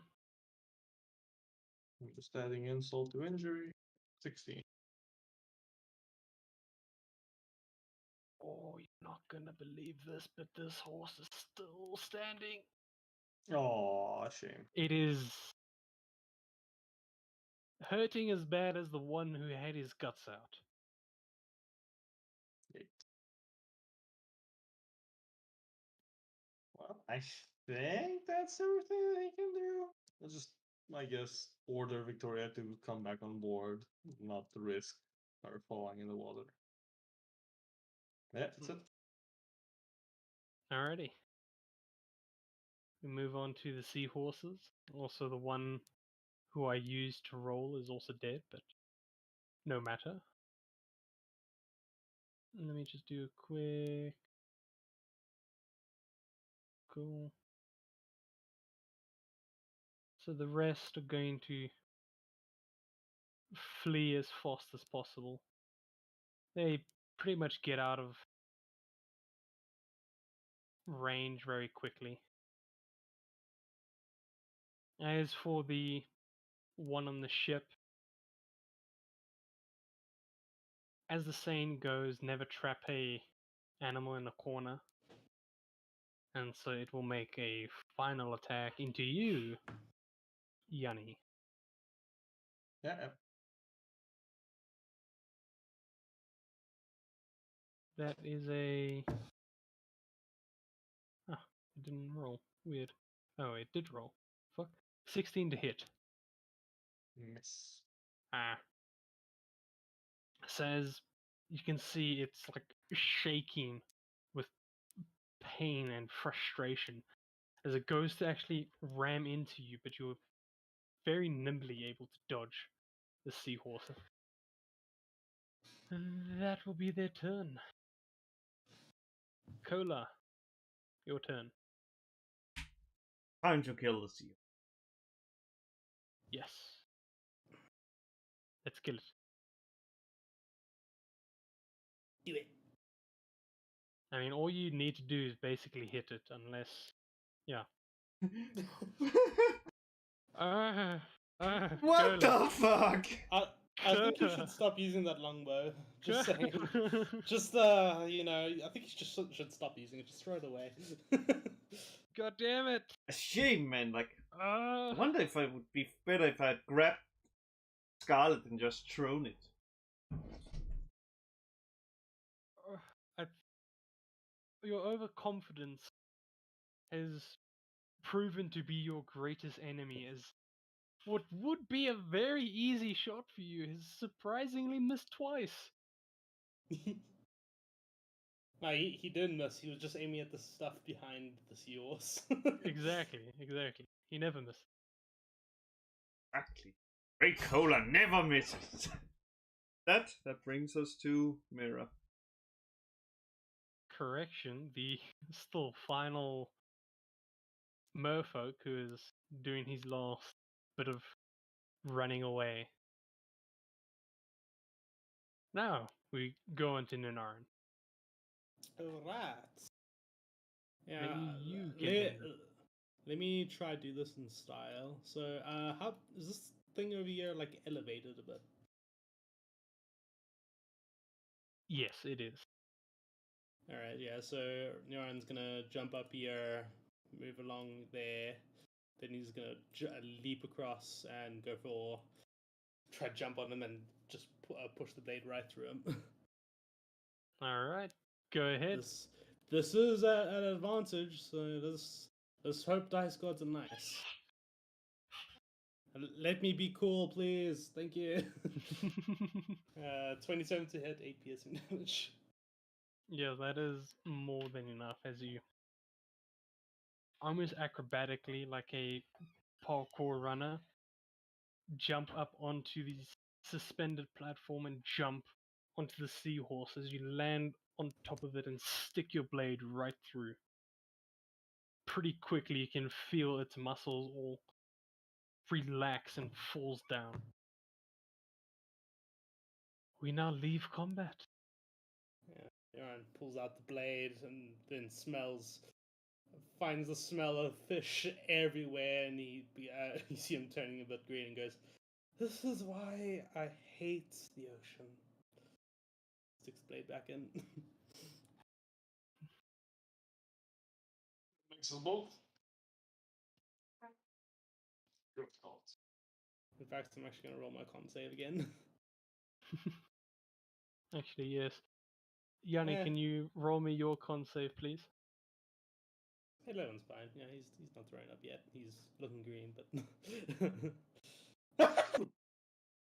Huh. It would seem the thrill of combat has magically cured your seasickness. nothing like a little adrenaline to get you, save you from seasickness. Get Alright. reminded of the seafoods of Alfron. Hearing the word seafood, Cola runs over to the seahorse and just start eating it. Okay, I'm rolling another con save after seeing that. Cola Go seeing ahead. this is like, want some? Yeah, that tracks. Naran hurls seeing him rip into the fucking seahorse. I'll Alright. go treat the wounded crew as much as I can. Oh yeah. And Yanni will go below deck now that he's feeling better and start casting mending on the bottom of the ship.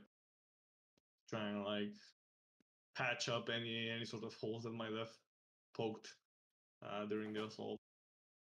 Alright. Well, let's first start with Lambeth. So, you see quite a few crewmen who are limping around. Some have sort of slashes from the rapiers as well as a few punctures, where most just have broken bones. You are able to help quite a bit, but unfortunately, there is still one, two, three, and four. There are still 4 sailors who sadly did not survive this combat. Not much I can do about them. Alright, with you, Yanni, when you go down below deck, already you can see that there is a little bit of water on the very bottom floor. As you can see, a few of the crewmen already trying their best to kind of nail in planks of wood to block up the holes that are there as best as possible. Mhm. Let me see. It's okay, repairs. Yeah, and you can use this over and over again, right? Yeah, it's a cantrip. Unless there's like a tear or a hole bigger than 1 foot, then I think he could like cast it over and over for every single hole that popped open. Majority of the damage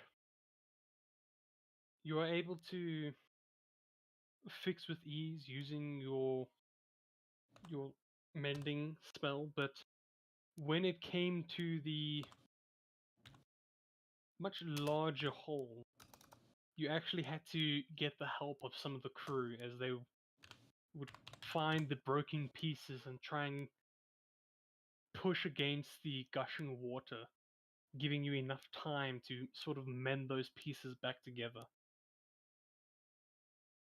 You did actually a pretty decent job, where to put in perspective, your ship's hull started at 500, ended at 324. It's back at 500 thanks to your efforts. He also has like wood carver's tools as a proficiency with all the puppet tinkering and everything. So I'd imagine that repairing something made of wood is not too terribly difficult or unfamiliar to the puppeteer. Alrighty. With the initial panic and excitement finally dying down, you get the sense that the energy is also where the crewmen are still a little bit tense, but much more relaxed than what they were right after the fight. Few of them do mourn for the brave souls that they lost during this battle, while a few others are busy working, chopping up the seahorses. They just dump the merfolk's bodies off the side, leaving them for the sharks. But as for the seahorses, they do their best to kind of chop it up and get it ready for the cook. I am going to say that we take a small break here. Sure thing. We'll continue in 5 to 10 minutes. Sweet. Narn will Right. move. Selong will move to the crow's nest to get away from the stinking fish smell. Alrighty. I'll see you guys in a small bit. Yep, Cool BRB. beans. Yeah, I'll be right back.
Alrighty, I'm back. Anyone else?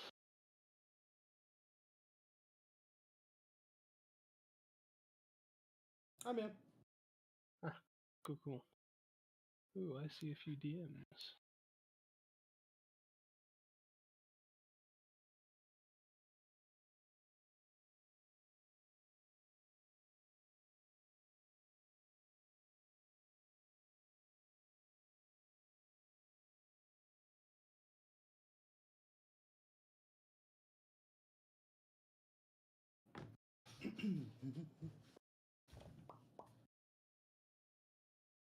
No.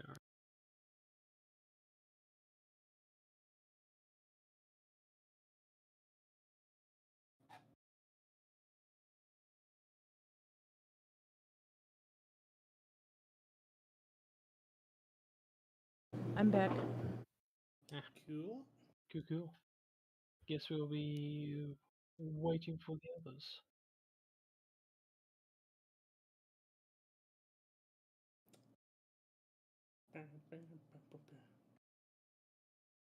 City lights.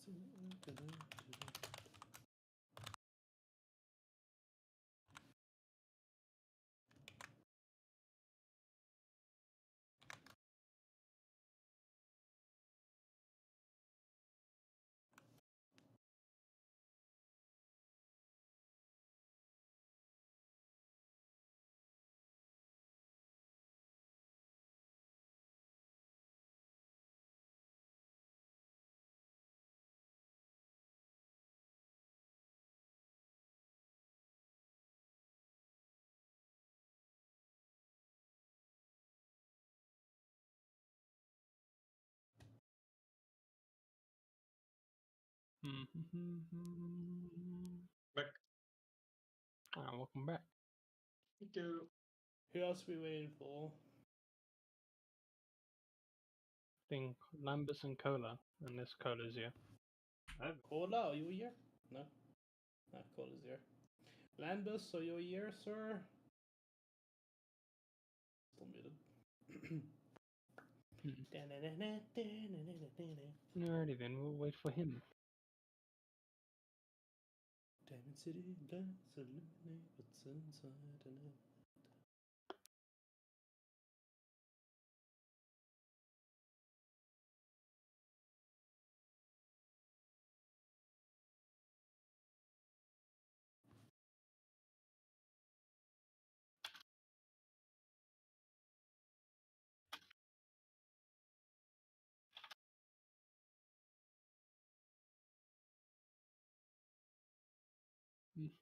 I'm gonna go for my drivers tomorrow.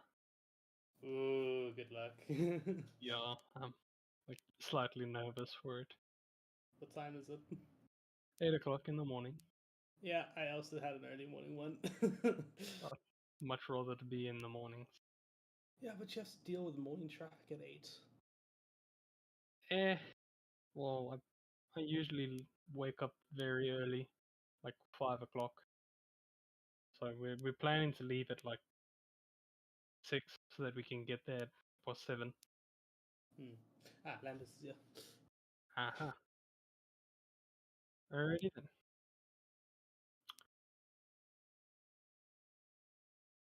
With the exciting morning finally being left in the past.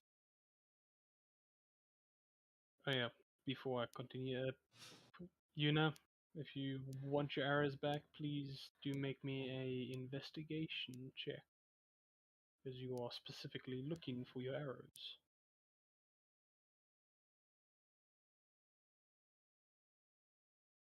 Okay, you track down all the merfolk that you shot as well as the seahorses and are able to find your arrows as well as a few others that belong to the crew. But I don't think they would mind if you took them. Oh yeah, then she's pilfering those as Hmm. much as she can. Alright, so how many arrows did you use? On the ones on board, I think it might have only been 4. Alright, well then go ahead and add 9 more to your quills. Or quivers. Alrighty. As I was saying, with the exciting morning going into the past, you're all looking around the ship, noticing the old, as well as a few new faces you may have not seen before on the other days, as well as a kobold. Where now, Lambus, would you like to describe your character for everyone? Yeah, Lambis is a green scaled kobold. He's in full armor most of the time. He has a warhammer and a shield with him. That's about it. That's as much as he shows it is. Fairly built kobold. Hmm.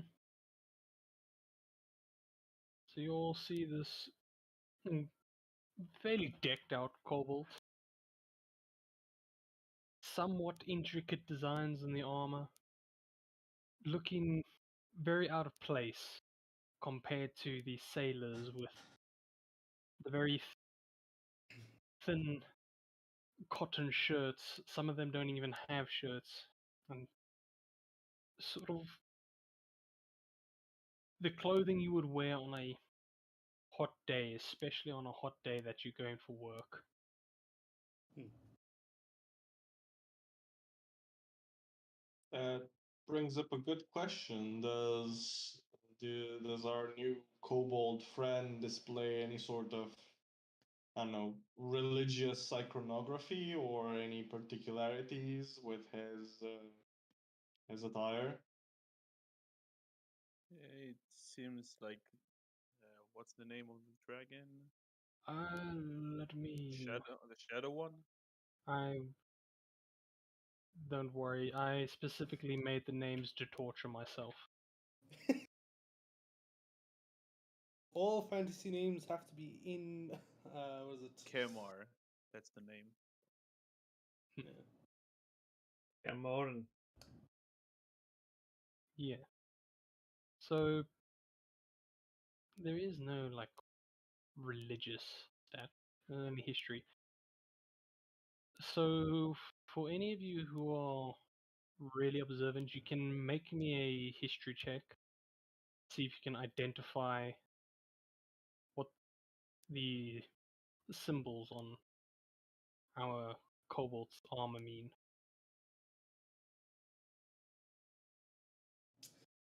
Can my dragon? Sorry, my dragon. Can my Drake roll history check for the fun of it, since he can actually speak a language and stuff, and he's decently smart. Actually, wait, how smart is he? -5. He's got 8 intelligence. Never mind. I don't think he would know. You can roll for the fun of it. I wouldn't mind. Okay. I don't mind. Nope. Sad. Knows less than me, Huh. but somehow knows more than you know. Wow. Alright, so Yuna and Inoran, you can't put a finger on it. You do remember seeing this religious symbol in other kingdoms, that there are a few churches with sort of this kind of symbol displayed about. But it's very difficult for you to pinpoint which sort of dragon god this is. As for Yanni and Kola, you you it's also difficult for you to actually name the god, but you are aware that this god is more associated with one or two of the kingdoms in the north. In the north. Yes. Mm-hmm.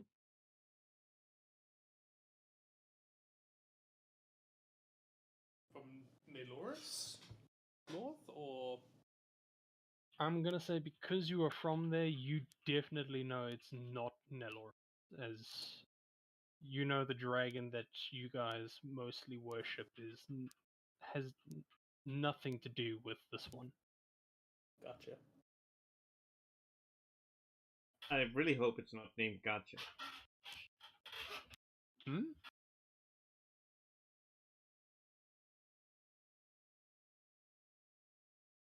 All right.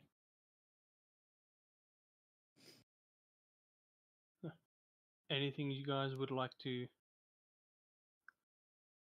do before we move on with the day? Yeah, sure. Yeah, so Norn would eventually come down from the crow's nest after feeling a little bit better. Probably actually not much better, considering you at the top of crow's nest, you're probably wobbling a bit more. But Hmm. yeah, he'll come down at some point. Uh, since uh, what's it?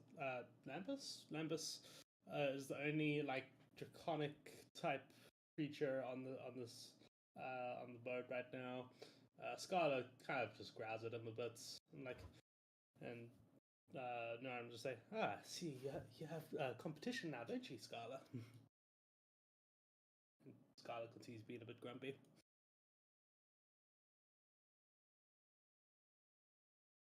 Yeah, Mhm. just turn to them.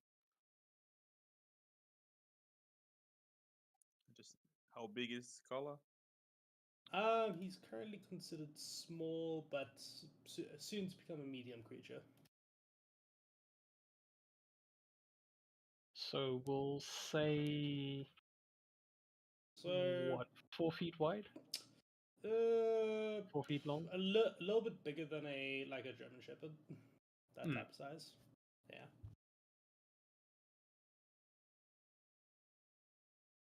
What color? It's a blue Oh yeah, dragon. Yeah, you can have a look over here. Middle of the ship. I'll enlarge it for you very quickly. Yes, yes. Yeah, that's cool. About to kneel next to the dragon, and then I remembered I'm actually small. I'm just say to him in Draconic, don't worry, I'm not here to crash your party.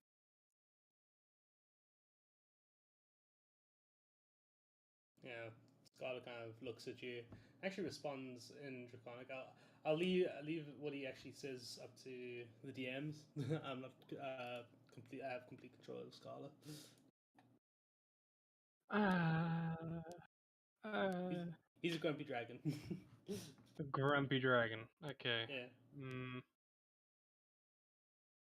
Hmm. How does a threat sound? He can speak a language.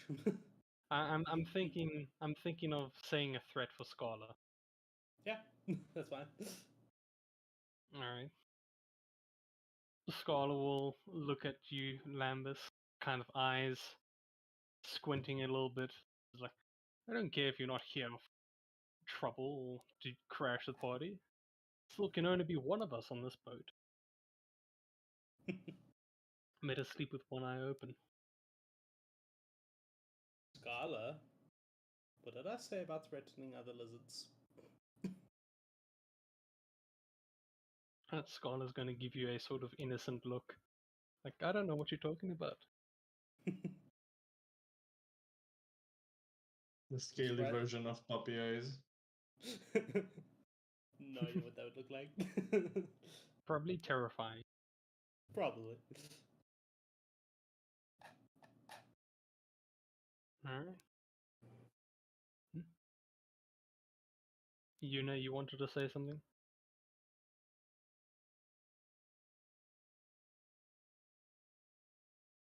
I'll take that as a no then.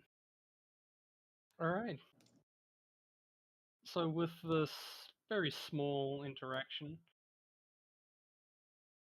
you guys get the idea that he's a religious fella. Not really, nothing too exciting about that. I mean, you know that there are 10 gods. Surely he has to worship one of them. Can spend some time trying to figure it out, but the day goes by. Huh? Yes? Hey, hold on. Could Yanni gather his puppets at some point after the whole mending process thing? Of course, Just- because your 3 servants have all still been in the cabin. They were looking after you until the whole battle ensued and you had to keep them down there for their protection. Mhm. Uh, he'd have to like pull them out to like help clean the deck of all the guts and everything and collect the meat just to add like extra hands to replace the sailors that were lost.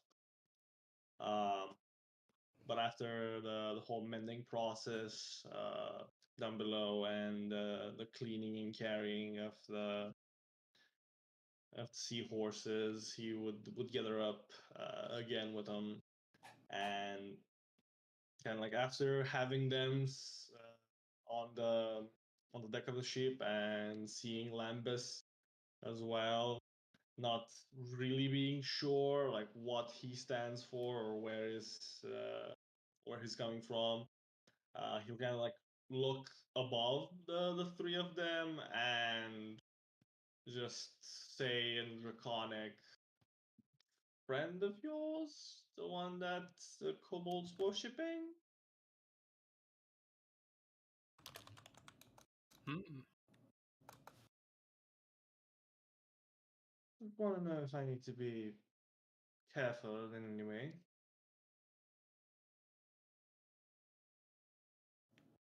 Okay. Are you expecting a reply? I'm just watching very carefully on the 3 puppets to see if there's any response.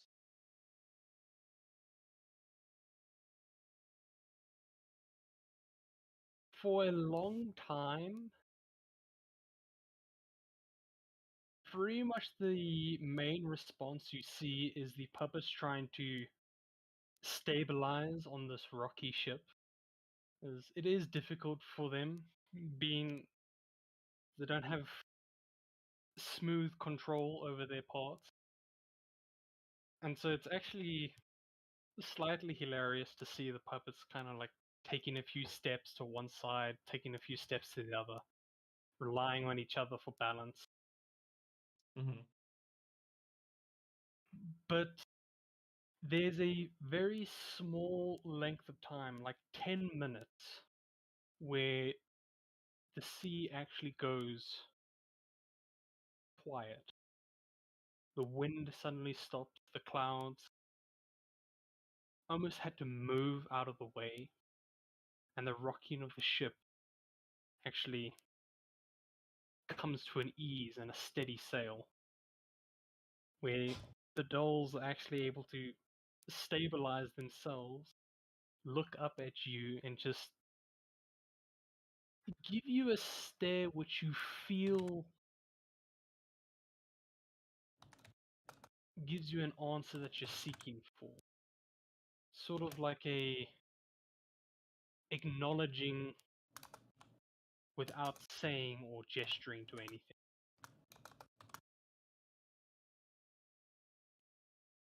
And that answer is Yes.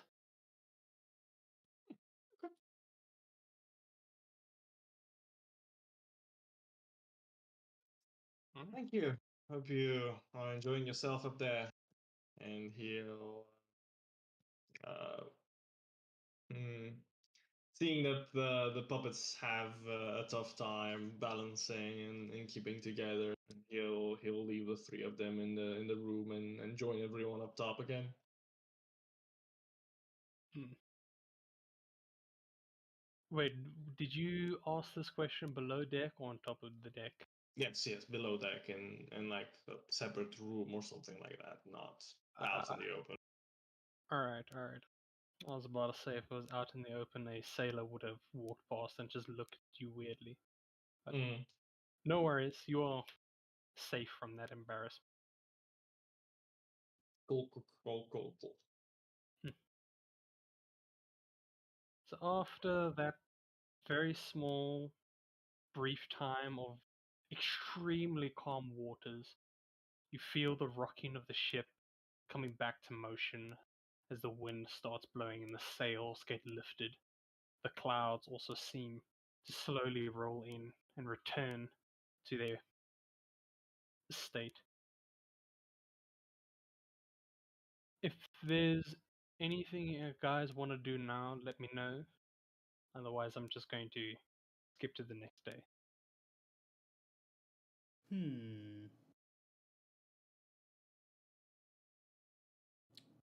Yeah, Neuron will probably be at the top of the ship. Probably checking, just looking around to see if he can spot any more of those merfolk stalking the ship or anything like that. That's how you spend the rest of the day. Alright.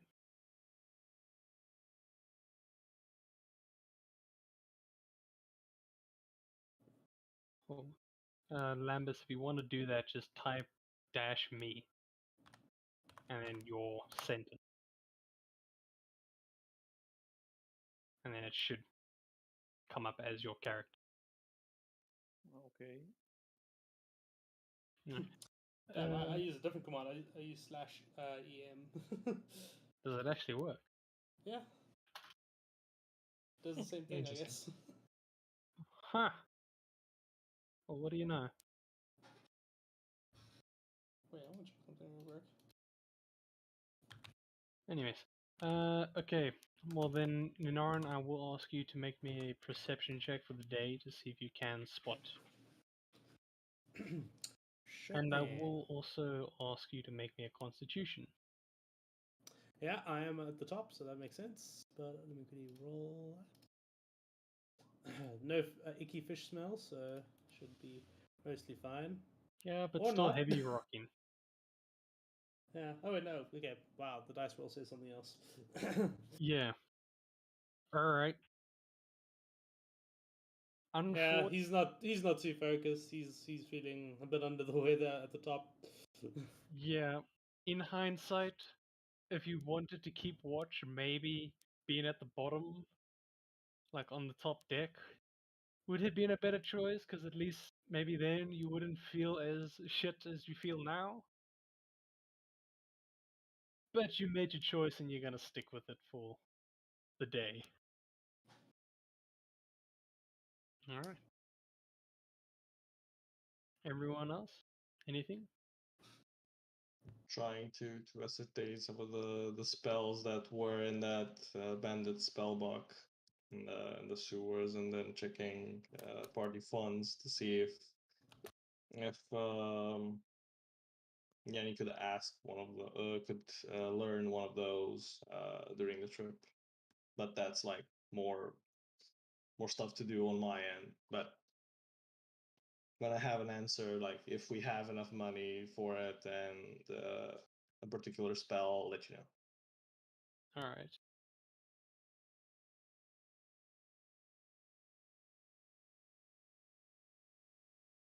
Cool. I'm assuming no one else wants to really do anything. No, we're just RPing in chat at the moment. Alright, then I'll give you guys the chance to RP in voice instead of the chat. I think Yuna's mic is acting up. Yeah. Shit. Is it Yuna? Or...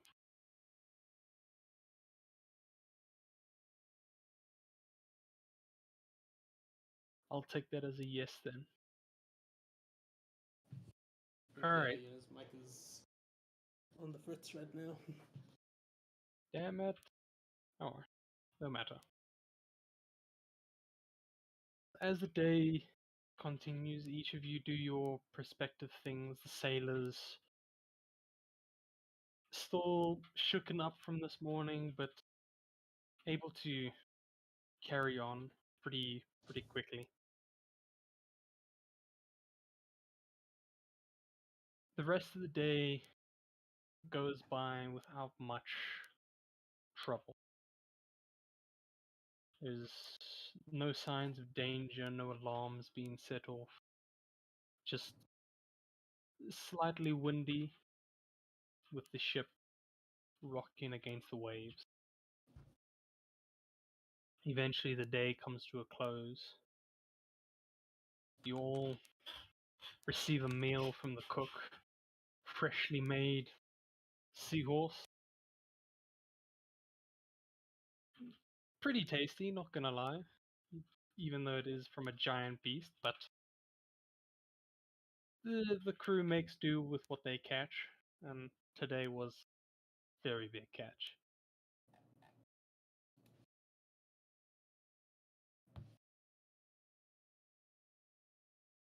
I'm going to say that when you all arrive at your cabin, before there were 4 beds, now you see there's a 5th one. Of course, belongs to Lambus.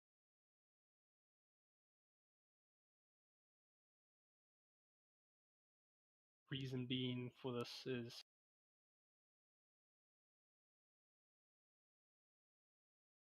gonna say during the morning attack, a few of the beds were washed away during the attack when a hole was punched. And so they just had to use that empty space that the beds made for other supplies such as the seahorses, and thus moved a 5th bed into your cabin. Just so happened to belong to Lambus.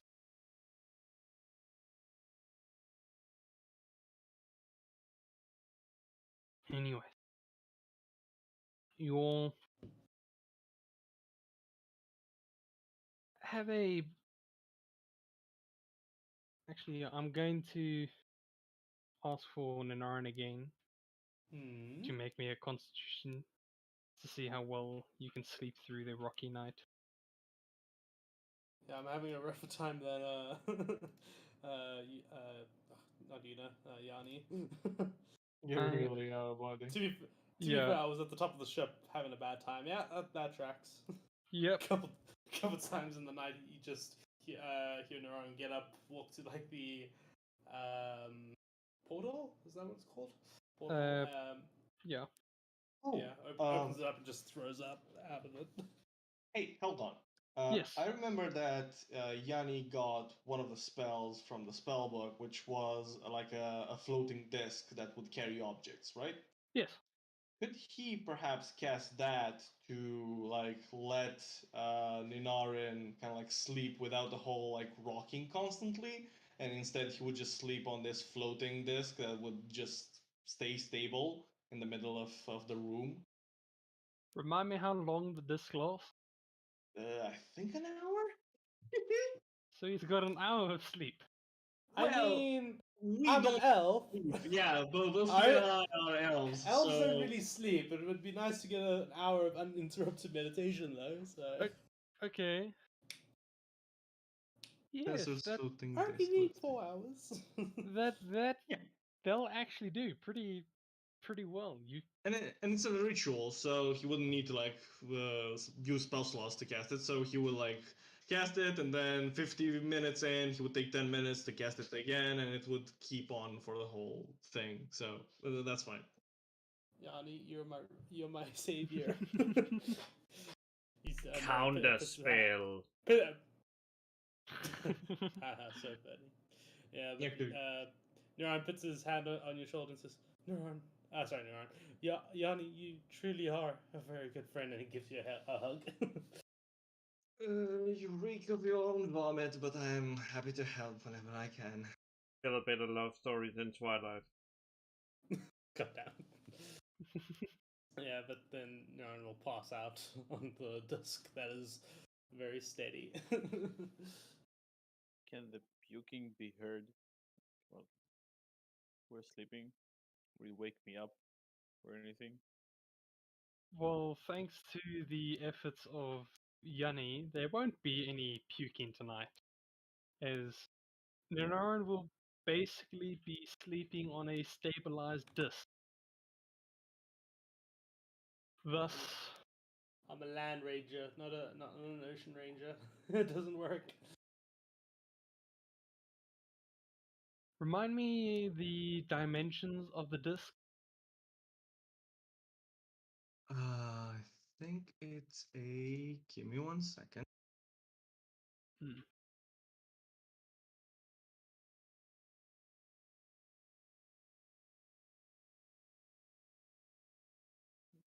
3 feet diameter. 3 feet in diameter, yeah.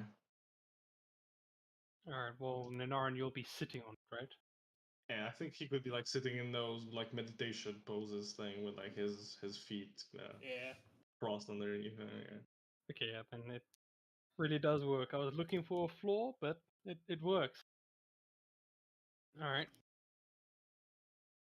So with the help of Yanni, Ninaran, you are able to get a good night's meditation. And so you're all, yeah, I'll say every one of you are able to get a peaceful sleep.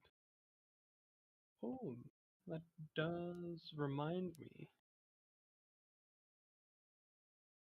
Before you all go to bed, who has the sending stone right now? I have a sending stone. Not your one. Oh, The different one. group also has one. I mean, which sending stone? Mira. The one that. 'Cause I Yeah, have we've got the- two now. Yeah, so I have the one that's connected to the prince. I think, yeah, Prince Drago or something like that. Drogos. Drogos, yeah, that's it. And then there's another one that's connected with one of the twins. Yeah, I think Yuna has the other one to that Yeah. pair. Because she's the one who gave that sending stone partner to the twin instead of to Roki because she was passed out drunk on the table. Oh yeah. Forgot to add that in the recap, but anyways. Alright, so the one from the twin glows before the voice actually comes through. As you can hear, it's actually more difficult to distinguish between the voice, whether it's low or la. But you can hear one of them just like speaking through. It's like, is this working? Hello? Is anyone there? As it ends. Oh my god. You guys didn't explain how it works. I mean, you explained, but not good enough. Narayan could hear this, he would be face palming so hard.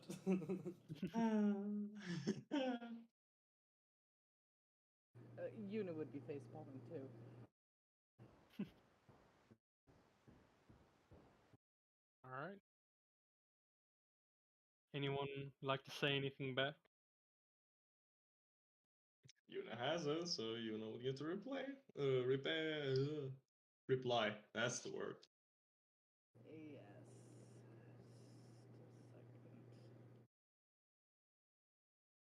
Busy formulating them.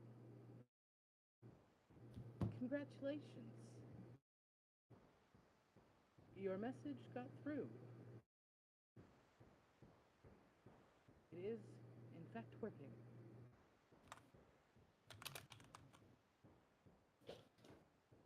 Nothing Alright. so far. Killed some seahorses.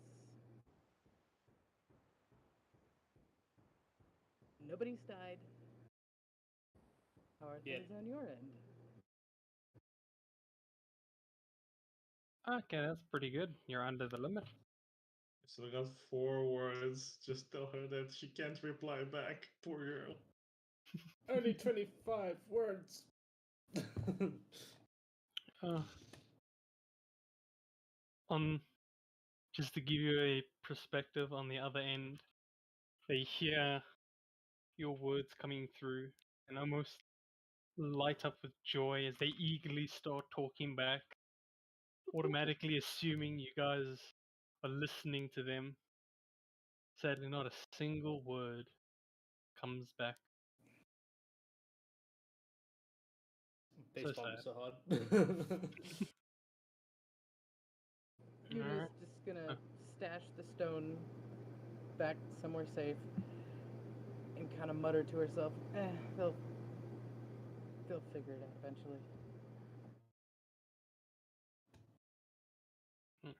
For you, Lambus, all you could really hear is just a female's voice coming through the sending stone, sounding a little nervous and unsure.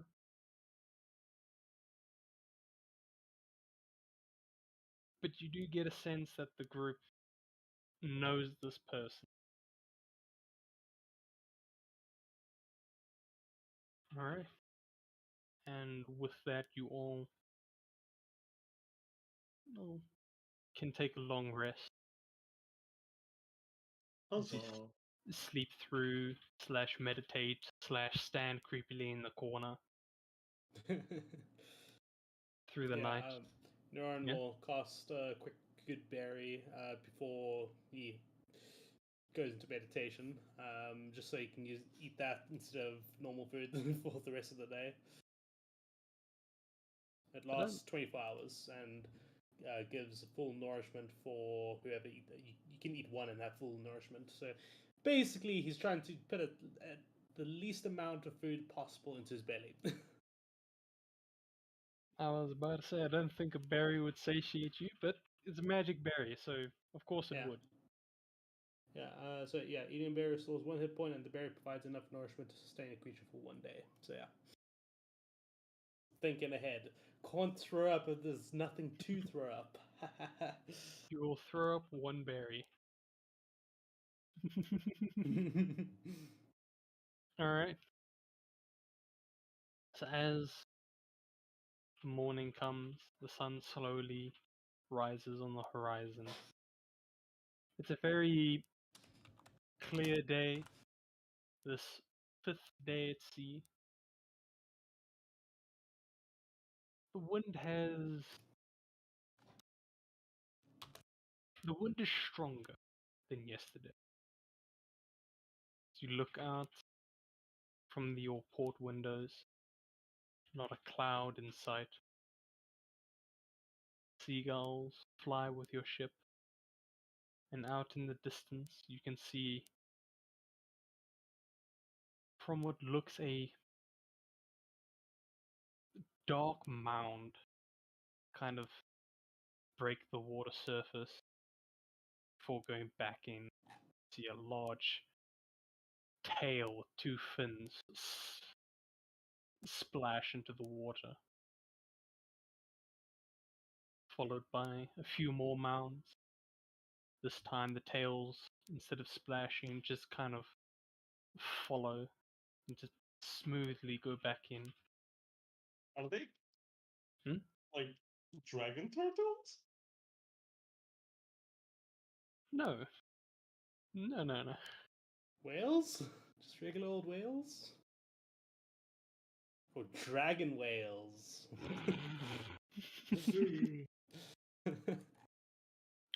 God damn it, you got me. Yes. If you want, you can do a nature check, find out what they are. If not, you can go top the deck, ask a few of the crew.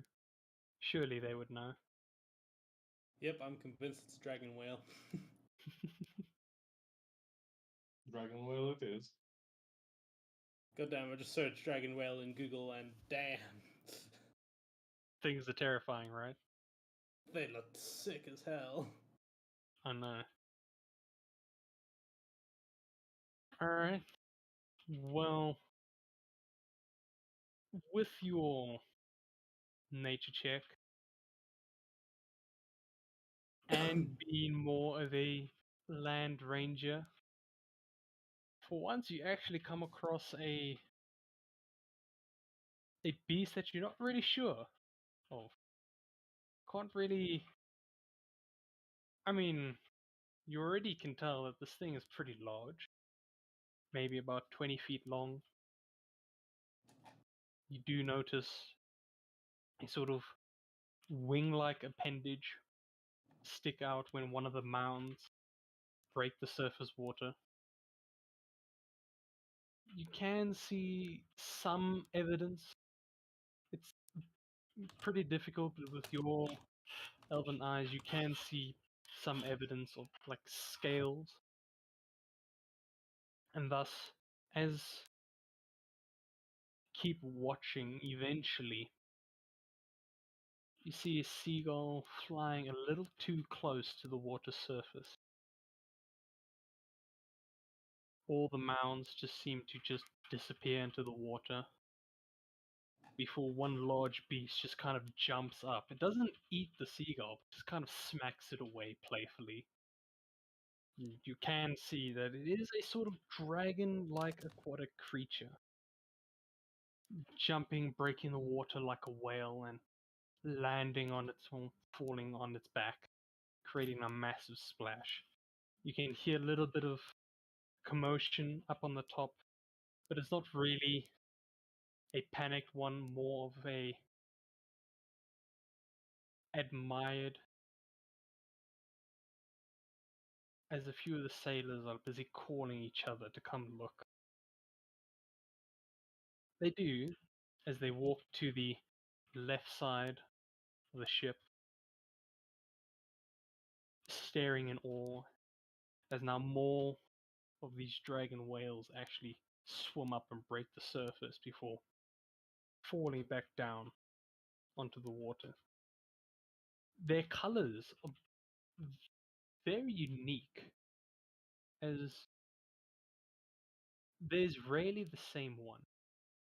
Some of them have a very pitch black theme going all over with a few white stripes following along a certain sort of pattern line with the wing-like fins, while others are a mix of red and yellow. You see one that is actually is sort of pinkish color with a bit of navy blue going down the center. It's almost beautiful to see the rainbow-like creatures breaking the surface one by one, falling back into the ocean. Seagulls, you do notice, are flying, keeping their distance as they don't want to be smacked around. And it's just a very nice calming sight to see compared to yesterday with pretty much the first sea creatures that you came in contact already trying to kill you, where these ones are just displaying their beautiful colors.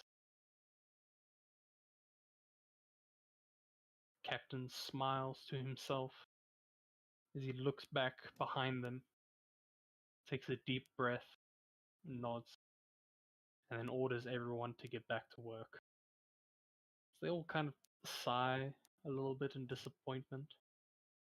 And like, oh man, I wanted to watch a little bit more. But they understand that they have a job to do. Reluctantly, they all get back to the work, busy pulling in ropes, washing the deck, checking the canyons, just for maintenance purposes.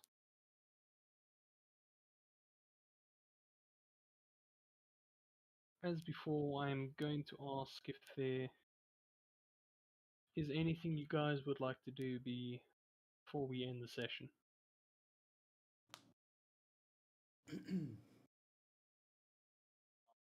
for one, would personally want some clarification in terms of this ship. Is it supposed to be a part of the like navy of the kingdom that we just left? Yes, it is. Mhm. Next question. Is it like a royal ship, like under the direct authority of the king and queen? Yes, very much so. Like, the ship itself is very beautifully decorated with like the sort of golden feathers and waves going along the sides and the hulls of the ship. It is most definitely a royal ship, and due to that, it actually hasn't seen Combat, much right? of the ocean because Mm-hmm. a royal ship is not going to leave the port without the king and queen, or unless ordered to. Mm-hmm. And in terms of the crew, is it sort of like a situation where just the captain is like, part of the military and dedicated, just the just the captain and a couple of the members, or like everyone is part of the navy and military of the kingdom? I'll say from the combat that you've seen yesterday, they do know what they're doing. And you do get a sense that they have been trained to both man the ship as well as being able to fight against other sea creatures or potentially other ships. So yes, you do get a feeling that they are part of the military. Every Mhm. single sailor. Gotcha. The deceiving part about them is that they don't wear the typical military uniform that you would expect, like the Mhm. sort of insignia on like their clothes to indicate which kingdoms they're from. They look like generic sailors, but from the amount of experience that you've seen, they are not your typical.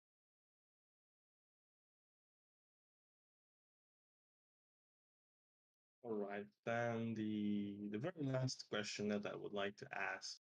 Uh, what were the names of the sailors that were lost? If Yanni is to ask now the following day from the crew. Well, they were generic sailors, so I didn't have names for them, but I can quickly get some names for you if you want. Bibbidi bobbidi boo. No. Hmm. Maybe. Maybe. Yeah, don't want to put you on the spot. It's just having the information that Yanni has the names of the sailors that were lost in the trip. Like if the crew would give it to him or not.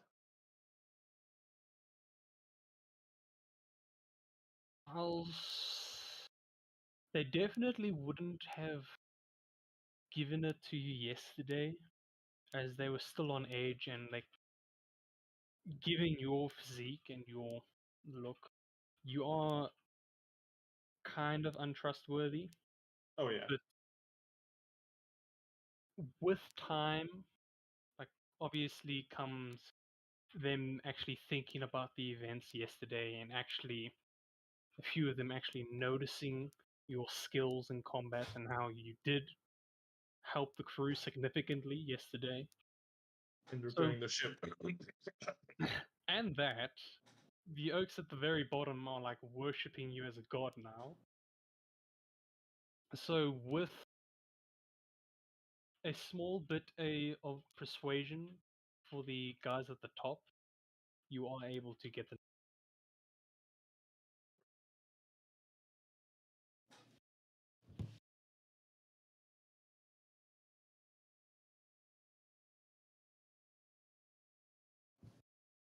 Is there anything you would like to do with the names, or because I am a little curious? Noting them down, kind of like in a remembrance of those that lost their lives for their trip to be successful, in order to perhaps either honor them when they return or perhaps name future puppets after the names that were lost. Alright. Well, in that case, I'll send you the names at a later date. Mm-hmm. Yeah. Thank Cool. you. Alrighty. Anyone else? Yeah, Neuron would be probably at the rear of the ship this time, keeping an eye out, looking for any of the what's space merfolk making a return, anything following us, anything like that. Probably the best thing you can do at the moment. Alright. I will ask that you make me a perception. Sure thing. Does Nurin has any symbols or anything? Try to figure out where it's from. Yeah, I mean, out of curiosity, DM, how well known are the wardens throughout the world? I'm actually gonna roll a dice here. Okay.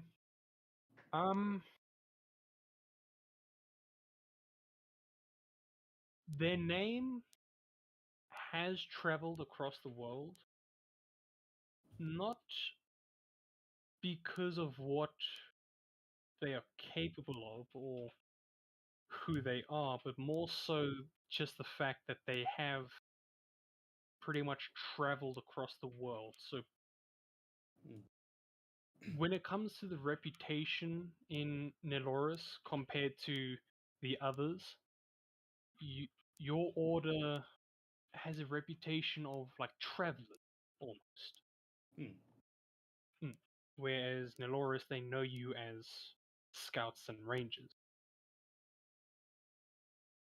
So yeah, that's Cool. the yeah. Yeah, you'd see Yarn wearing uh yeah, it's a warden cloak. You see it as he walks past certain things. It shifts and changes its color very subtly to match the surrounding area. But yeah, if you're well traveled, you'd know he's part of the Wardens of the North of Neloris.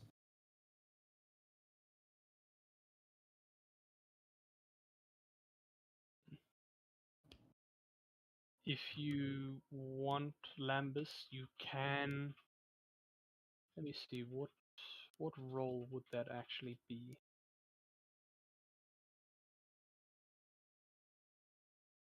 Just give me a moment, real quick.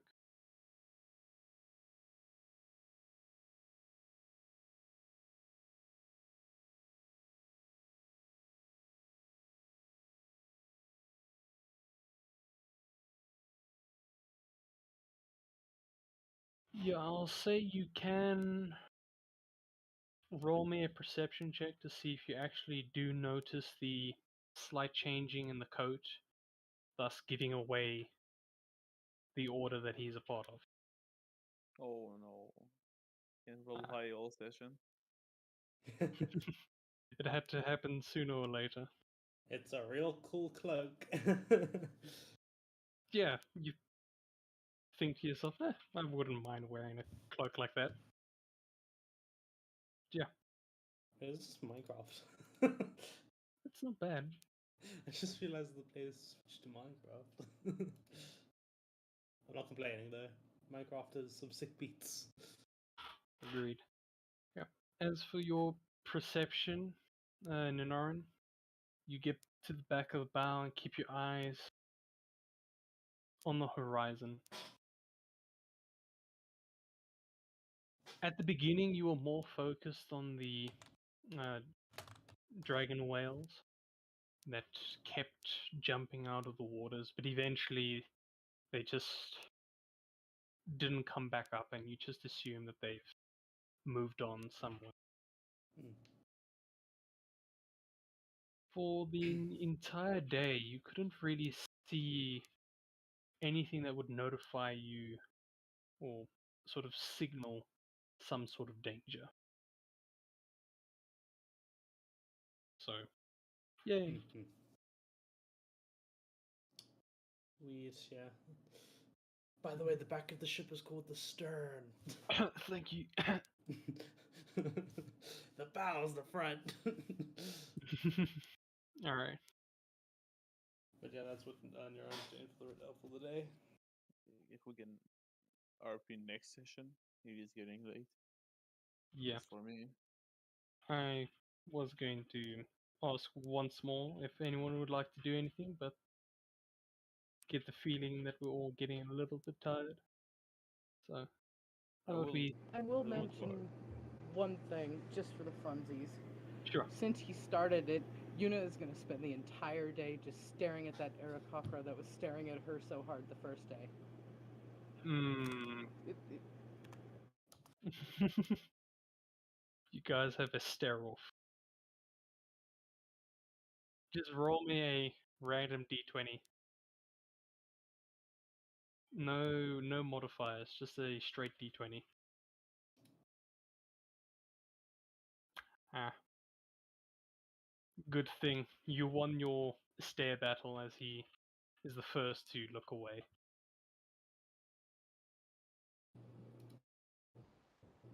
she's kind of going to do the whole yes little fist movement and be like, haha, I win. Alright. Lambus, you wanted to say something?